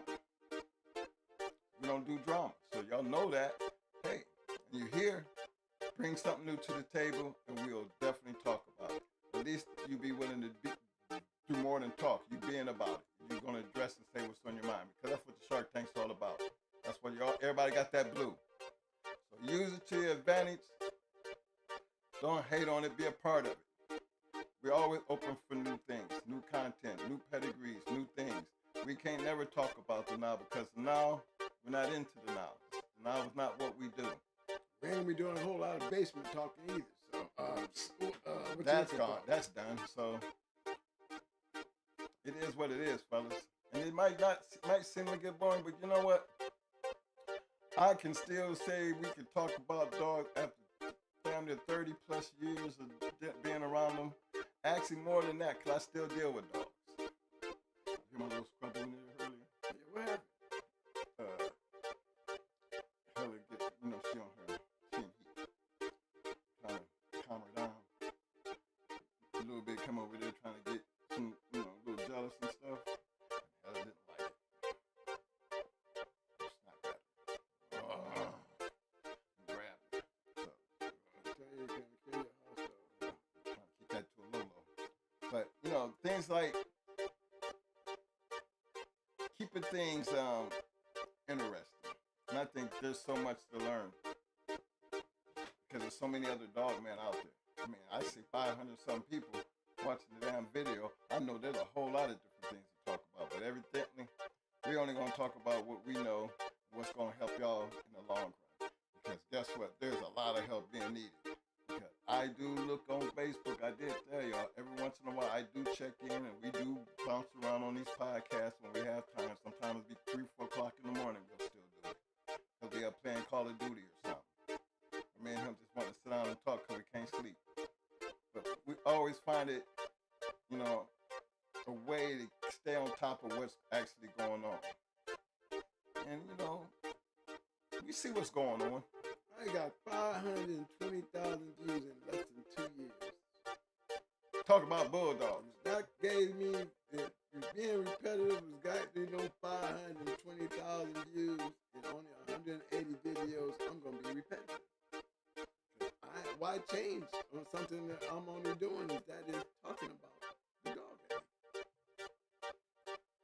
Yeah, how much can you talk about? Really? It's a lot. Tell you that. No, because I would have never thought it was possible. Because I see, Now, we do our damnedest not to be repetitive around here. I mean, we ain't brought up the same pedigree in years. I mean, every once in a while we go back and we go back and reassociate our our shit. Yeah, we're gonna go back and get our shit because we know our shit. But a lot of these pedigrees, these guys are throwing up. There's no way in the world you're gonna tell me that you've seen these pedigrees before. Not on this show. Which is, that's a plus, because yes, we're gonna do a lot of pedigree reading. We're gonna do a lot of journal readings. We're gonna do a lot of these is what we do. In the dog fighting world, this is all we had. So we presenting it to y'all because y'all didn't have access to it, and we giving it to you. I got Facebook. I'm not a fan of that. We don't do Facebook. So we're going to go back to the history, because it speaks for itself. It's not made up shit. A lot of, some of it might be made up shit, but then anything that was questioned back then, it's a story behind it. It's the past, and we can talk about it. But then that's what makes the game what it is. We're not trying to reinvent the game. We're trying to preserve the damn dogs. As far as us staying free and safe in the laws and these cameras, I'm never going to shut up. You heard what he said. Over and over and over and over.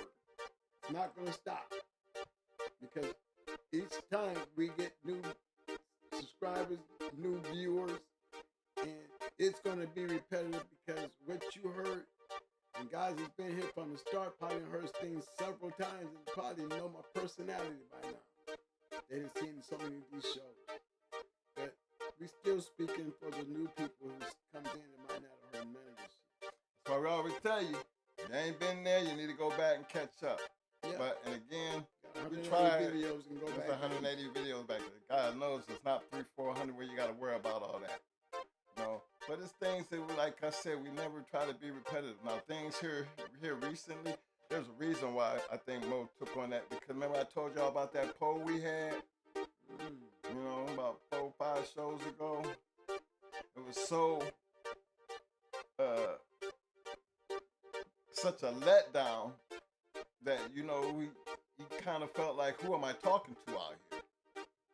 So we had to revisit it. We just revisited and trying to tighten up on and get a better hold and idea of who our viewers actually are. Because again, you know what I'm saying? But once we understood and know who our viewers are, you kind of got an idea of who you're really talking to. It's the masses. And it's the masses just keeps us doing what we do. As long as they keep doing what they're doing, we're going to keep doing what we're doing. And hopefully, somebody else, when we're good and gone and done with this, somebody else will be able to pick up the same information, do the same thing we're doing, and run with it. Because it's always going to be about the dogs for us, fellas. Without the dog, the game ain't shit. Not this game. No. Hey, so you ready to do that? But on top of all that said tonight, hope y'all enjoyed the show. Y'all know we got that Hot Mic Friday coming up, and we got the Christmas holidays right around the corner. So we got no doctor. Everything's slow and moving well around here. Next year. Okay, but we still got a good fight going on here, and without y'all, sometimes like today, here lately, it's been hard for me to even want to get up and do this because of so much other stuff that's actually going on. But trying to stay true to what we do, and regardless of what the situation is, this is something that we chose to do. We gonna do it because again, that's how we do it. And it's gonna be like that until the day comes when we can't do it. But for damn sure, we always. We continue to do that. Just back me up in this corner. I'm gonna tell you again. We always scratch the win. Every time that money is on that head, we're gonna go get that bag. We're gonna go get that bag, man. And right now, we still trying to get that bag. And it ain't because it's doing it. It's because the love of the game and the love of the people who follow us. So appreciate that. Y'all keep doing what y'all doing. We'll see y'all Friday. I'll bump this out of here, baby. Yes, sir. My dog of the day.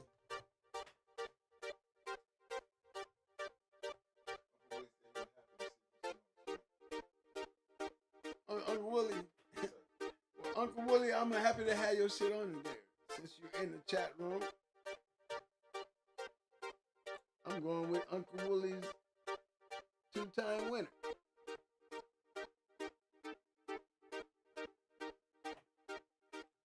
This is my dog of the night. Yeah, y'all.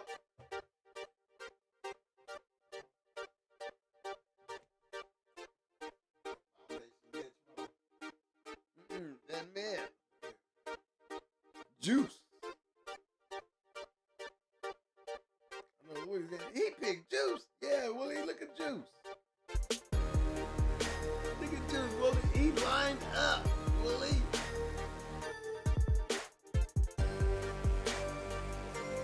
Yes, sir. Dog of the night for me. I could have went to OT too now. Juice, you got them 2 wins, baby. I got to go with the juice.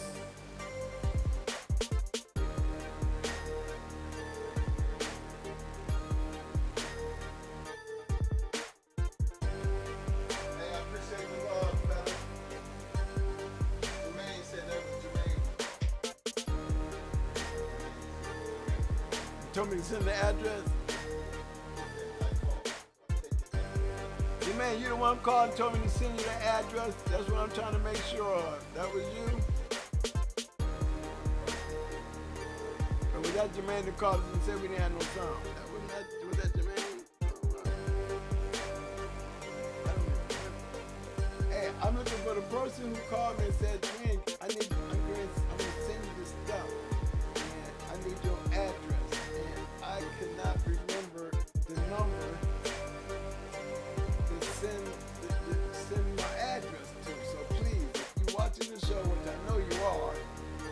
hit me up, and so I can send you the address so you can send me what you was gonna send me, because I really appreciate that call. I just could not remember the number. I can't remember the person. Look, I can do this shit, so God excuse me.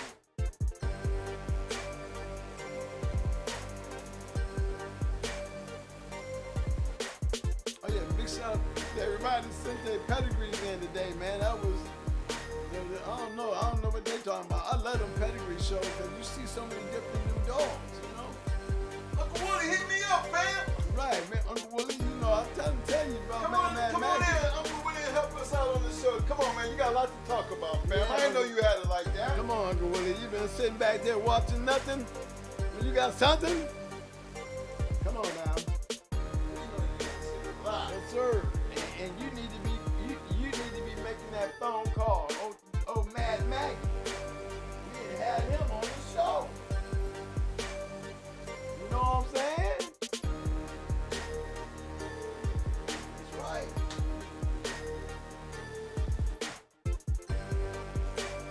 See, if I can go get this stuff off of Mad Maggie, that's the volume.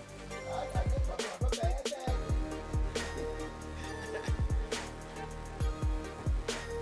Yes, sir. No sound, no sound.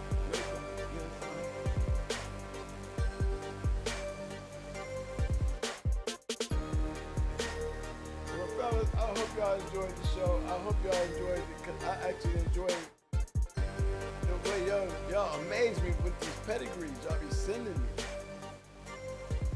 You know, you make me want to go put a lab coat on it and start walking around the classroom saying, oh my God, what are you doing over here? Yeah.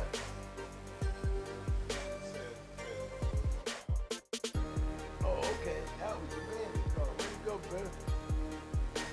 Appreciate that, Jermaine. That's my brother from another mother. Little bro. What's up, bro?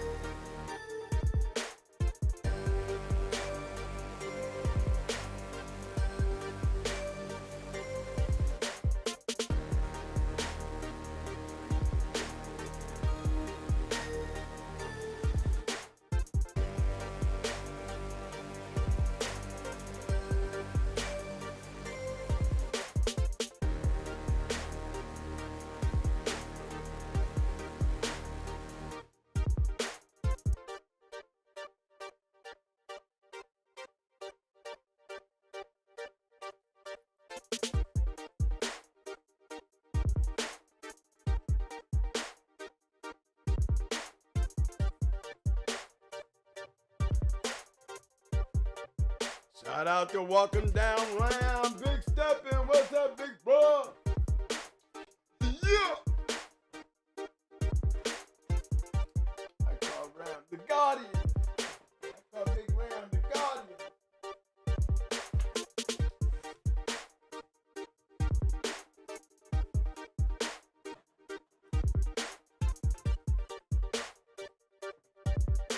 Oh yeah. Hey, I remember last night I was on J-Bo's show.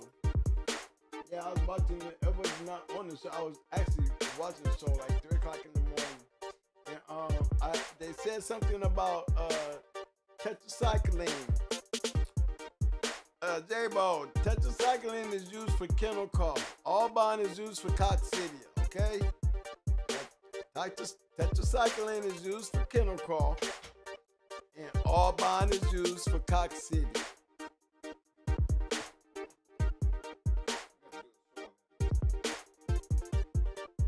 Yeah, that would be mine. That was real early. That was like our 3rd show, right? 4th show. Yeah, but I was also laughing at that show right there because I was like, you can tell ain't nobody dog about this. And that was early in the game. I was like, man, because nobody was watching that part of the show. I don't know how to patch y'all shit up. Because everybody know how to patch their shit up.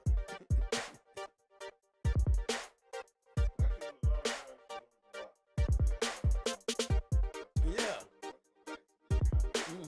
Yeah, we got, I mean, look at the views.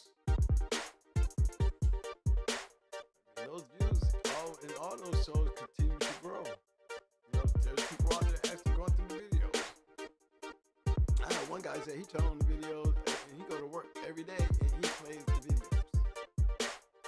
He said he don't care about the sound, you know, he actually goes to work and listen to our shows. Like he says, like a library. Next time I talk about people overseas. Yeah, especially the Balkans. Y'all ain't better than the United States yet now, son. Y'all getting there, but y'all not quite there. But I'll show you the love, Balkans. Thank you for the shout out, fellas. Always from the Balkans.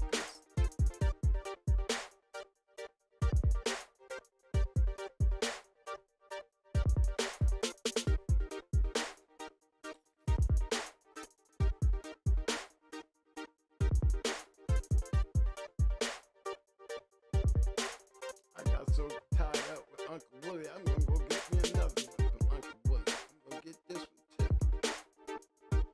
We just did that top choice one earlier, you know what I'm saying? All these damn mails. Uncle Willie said, if you realize who I am, we gonna laugh. 9 million was at my hood.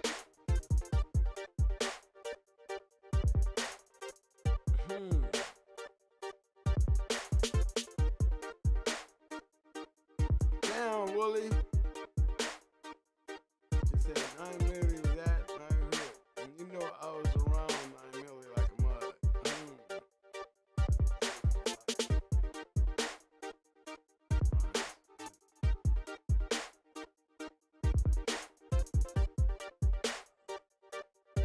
Hardcore Mike. Ooh. So it's gotta be somebody I know. Uncle Willie, don't play with me, man. Come on, man. You gonna have me scratching my head all night, man. I mean, I knew there was some shit in the game when I seen Chance on there that damn close. On this dog of the night. You already know what got my eye. Chance. Yeah, you're right now. And then the way that shit is bred, man. Damn, he said, I'm gonna laugh, man. You know, he said 9 million in his head. I know 9 million was. So he in Florida. Uncle Willie, you in Florida, ain't you? Yeah, you gotta be in Florida.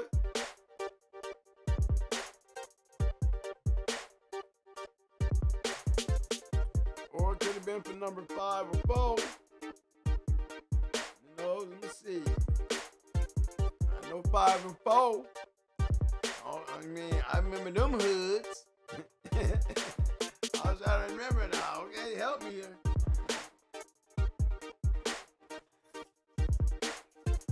Right, I seen 4 and 5, so I know we ain't talking about it in that hood. Now, when she lived, that would put you in Florida.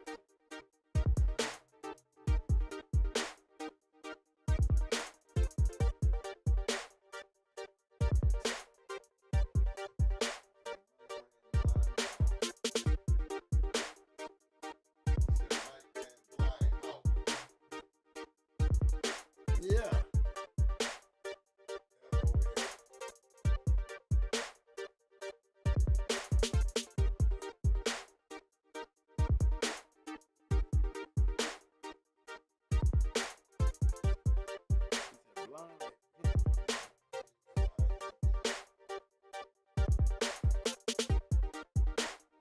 Beeline. Oh yeah, okay. Beeline. Beeline, yeah, okay. Oh yeah, we was in your hood, okay. Yeah, I was there. Yeah, okay, Willie. Willie, I know who you is, Willie. I know who you is, Willie, yeah. Yes, he did. He said he ran Beeline out of there. He did. That was grand champion too, man. That was a grand champion. Ain't that something? You saw what I saw. You were witness to that shit. Yeah, I will laugh, Willie. Laugh right along with you. Yeah, we had privilege to see that, didn't we? Yes, we did.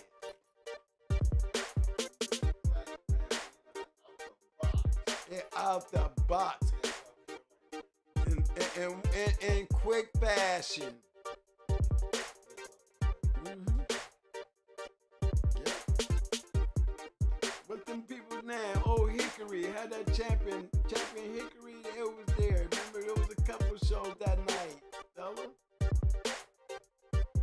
Yes, sir. I'm trying to remember, was that Dusty or Hickory that did? You remember there was a champion that, you know, I can't remember the name of the kennel that we was at, but yeah, I know they had a champion. I think it was always either Dusty or Hickory. In Hollow or something like that.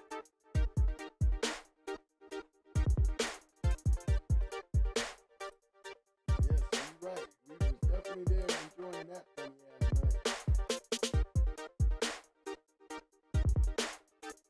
I'm trying to remember, was that the same night that the Rat lost to Tennessee Dog Pound?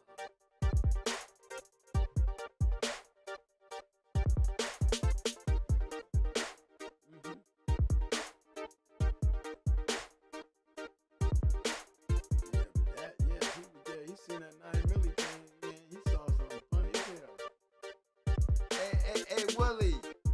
When 9 milli went into Beeline, and he bought that grand champion, and when you saw how she looked, I knew you knew that dog was fake.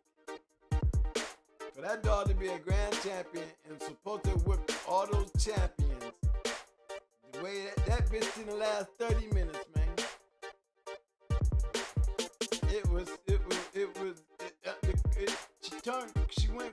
She went curr in like 15. Took her 5 minutes to try to get up the hell up out of there. I mean, yeah, she did. And this is what he called a grand champion. You're trying to save face, but he bought the trashiest dog in the house. He bought the trashiest dog in the house. That grand champion was definitely was solidifying that those dogs was fake. Ain't no way in the hell you're gonna tell me a grand champion came in here looking like she did and acting like she did. That bitch, soon as she got bit, she started turning up. Like, has he even rode this bitch before? How much? Yeah, this bitch act like she ain't been rolled or something. What the hell wrong with this dog? This dog was never in it. Okay, see, I knew I was right. You got me, Willie. You know, Willie. Yes, he did. He sure the fuck did. Uncle Willie! Uncle Willie, he sure the fuck did. That's right. Uncle Willie, okay, now I'm laughing, Uncle Willie. You sure the hell did. Uncle Willie. That was a fun night too, Willie. Thank you too, bro. Look at you. Look at you. He done been out there hanging out with the crew, man. Yeah, Uncle Willie. That's why he said I would be laughing, because he sure did come and get me. I didn't know his name was Uncle Willie. How did I forget Uncle Willie, though? That dude was funny as hell. Man, that dude funny as hell. He is. And we talked about that shit, you know? And then, right, like I said, it was Dusty. I knew I was on the right track, man. That's right. So, Willie, there you go. You just confirmed. You just letting everybody know we saw that shit, okay? We saw history that. They don't know the hype to that night. There was a big hype to that night. Better tell them, Willie. We getting ready to see this shit. Is this man gonna get exposed? Hey. Yeah, it is. Oh my God, did he get exposed? Became a laughing stock of the dog game. We got a chance to witness it. Great night. It was. Uncle Willie, I had a great night, man, with you, man. Brother picked me up on the hotel, man. I'm telling you, man, I had fun. And we talked about that Beeline shit, man. We laughed so motherfucking hard. We laughed so hard, man. That nigga, man. Yeah, I remember Willie. No, I didn't know he had that many shit. Willie know what's up. Willie know what's up. Willie! You better get my number, man. I said, man, Uncle Willie, I'm gonna call Uncle Willie. We need a bitch. I tell you what, Willie, I can get to that Mad Maggie too. Yeah. If I can get them to sit down and get us some puppies, man, I'm coming with a Mad Maggie pup. They talking about breeding into Mayweather. I'm gonna go in there to let them know, man. I've seen like 4 other dogs over Mayweather that I'll be talking about. And that's some real shit. I like that line breeding with that stuff, man, because it's gonna be real consistent. It's showing you consistency in the line, in the breedings. Really producing some good dogs.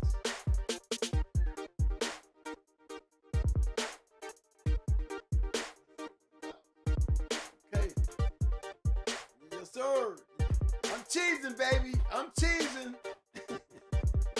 I'm cheesing. I'm wiping my lips. Got a little slobber sliding out of there. I ain't trying to, but I'm slobbering up a little bit, baby. I can't wait. I can't wait. Yeah, man. But for those who got a chance to see that history making night, man, remember, y'all, they read about shit we saw. We seen the fall of Beeline. You know what I'm saying? We've seen the fall. Uncle Willie up here in the chat room. How many people did you tell Willie that you was at that damn match? How many people did you tell I picked up Twin from the hotel? What took me over there? And he was right. It was, I knew the people. I knew the place I was at. But it was a hype. Man, we flew in. I flew in to see that shit, bro. I flew in. No, Willie was the one. The dude was funny as hell. Straight dog man. But I had a great night that night. And it wasn't just one show. We did a couple dogs. It was a good night. Good night. But it was the beeline thing. It was like breaking news. Breaking news. She looked so bad, man. She looked so bad.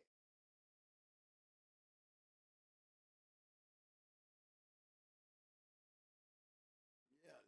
Hey, Uncle Willie, she looked so bad, man, that we knew she wasn't a grand champion. Uh-oh. We still got Mike. We still got Mike. Yeah, we still got Mike. While you over there doing your thing, getting everything back in order, your shit just falling apart everywhere, man. You got the ghost up in here tonight or something? All spooky shit going on around here. Yeah, let me tell you something. We got a chance to see history. Everybody can't talk about that kind of shit, Uncle Willie. We saw history that day. Years of a con artist got over. He got over it. Chico got over better than Beeline though. The Beeline got away with it for years. He had his own little. It was one of the biggest scandals in the dog game still to me. This dude, he had everybody getting recognized. A bunch of fake ass people all in the journal. At least 20 different camps. 20 different people, all fraud. Everybody fake. Everybody's getting recognized. Referees going to this. It's one of the biggest scandals, man, in the history of the dog game. And that's the truth. He was the biggest. For that time period, yeah. They might hate me for saying the shit that I said about Chico, but shit, Chico is another one. I'm just sorry to have to tell y'all that, but it's the truth. They don't have to like it. I ain't trying to knock nobody with it. I like the dude. I can tell you what the dude did. You ain't heard him one time jump on here and have something smart or crazy to say. Can't argue about the truth.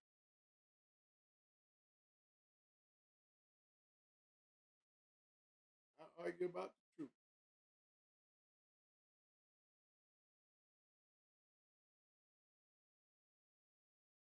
Yeah, man, I guess I'm gonna have to keep on talking to y'all. Well, shit. My memory is kind of bad, but I remember Uncle Willie. I remember the guy that picked me up. I remember he was pretty cool hell. He was definitely talking shit. He lied.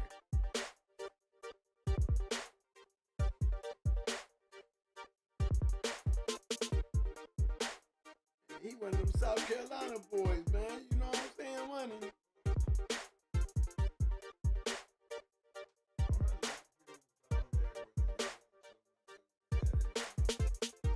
Yeah, I wonder, Willie.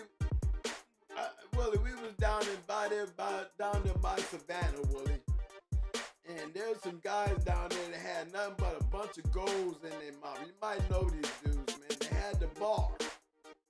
They were doing dogs in the bar. He said he owned this from here to way over there. I know you got to know these dudes because these dudes were definitely bulldoggers. We was having matches in the bar. Pit set up right there in the bar, man. It was the funnest. I like the South Carolina.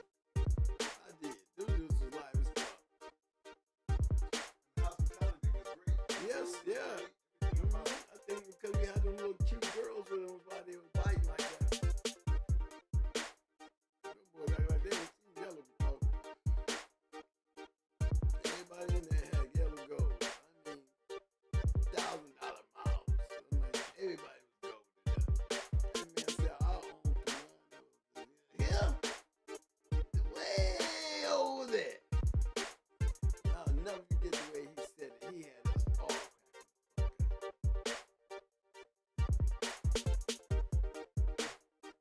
I went down there to the crossroad. I was over there at Conway. Yeah, food and drink, man, right there. We drinking, we eating. I mean, the bar wide open, and we doing dog matches in the bar. Ain't that some shit? That was the funniest shit, man, and we won too. Yeah, we won. Too sweet. Yeah. No, that was Twisty went into him. That dog was another dog. I forgot what his name was. Remember they was so stuck on beating us, man. They didn't think they could lose. Remember how they was talking? But that's what made them so fun. That's what made it so fun. They was good people. They was confident. They were not expecting to see their ass get handed to them like we gave it to them. Yeah, when they realized who we was, yeah. That's what got them. Yeah, remember Stormy Norman was there.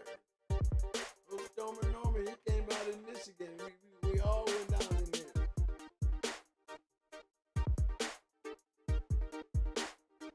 Yeah, oh, Stormy Norman, we just had us a ball that night. Good old days. Good old days right there. Sure Shout was. out to my man. Uncle Willie, shout out, man. You dog man of the night, right along with your dog, bro. Yeah. Shout out to Ram. I see you in the fam there, Ram.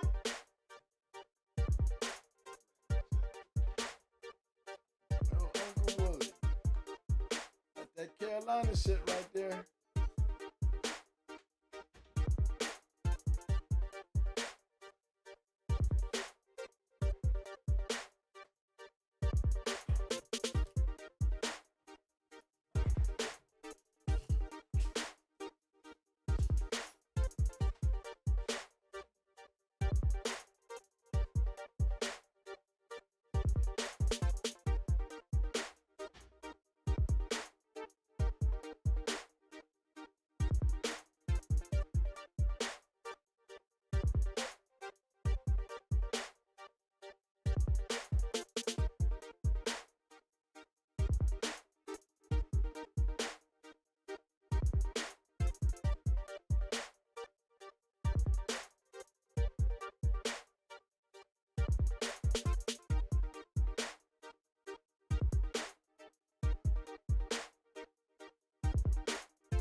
but it's about that time.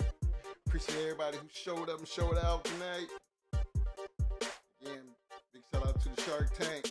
Big shout out to all my viewers on the back street. Big shout out to the new viewers. If you happen to drop in, check out the video. Hey, don't forget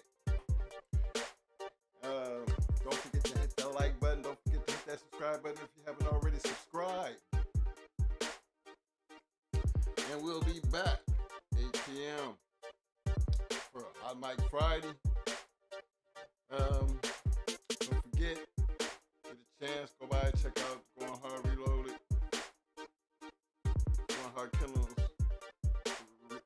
Reloaded.com. Check out the merchandise over there. You know, I'm gonna be building the store, so we're gonna have a whole lot more dog paraphernalia over there. We're gonna be trying to introduce to the store, trying to re-innovate some things. But again, it's always something in the making.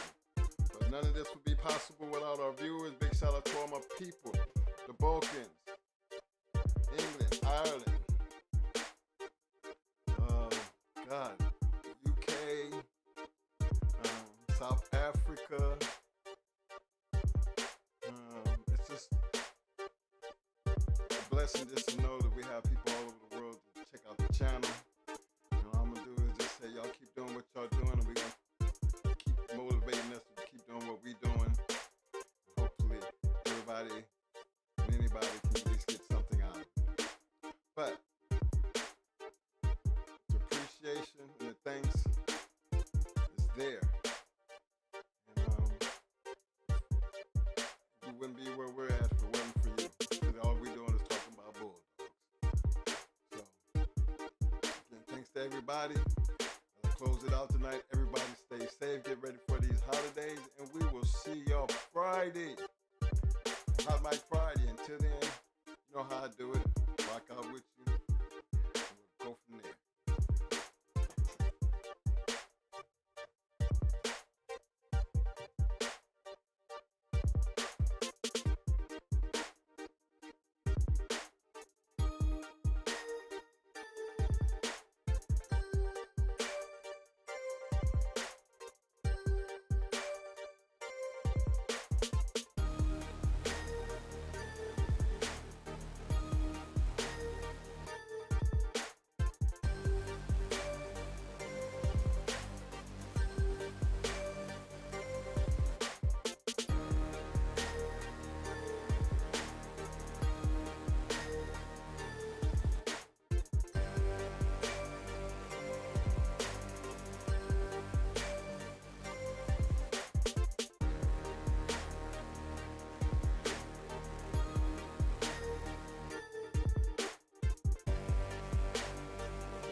Appreciate everybody for showing up tonight. Stay safe. I'm out of here. Deuces. Peace.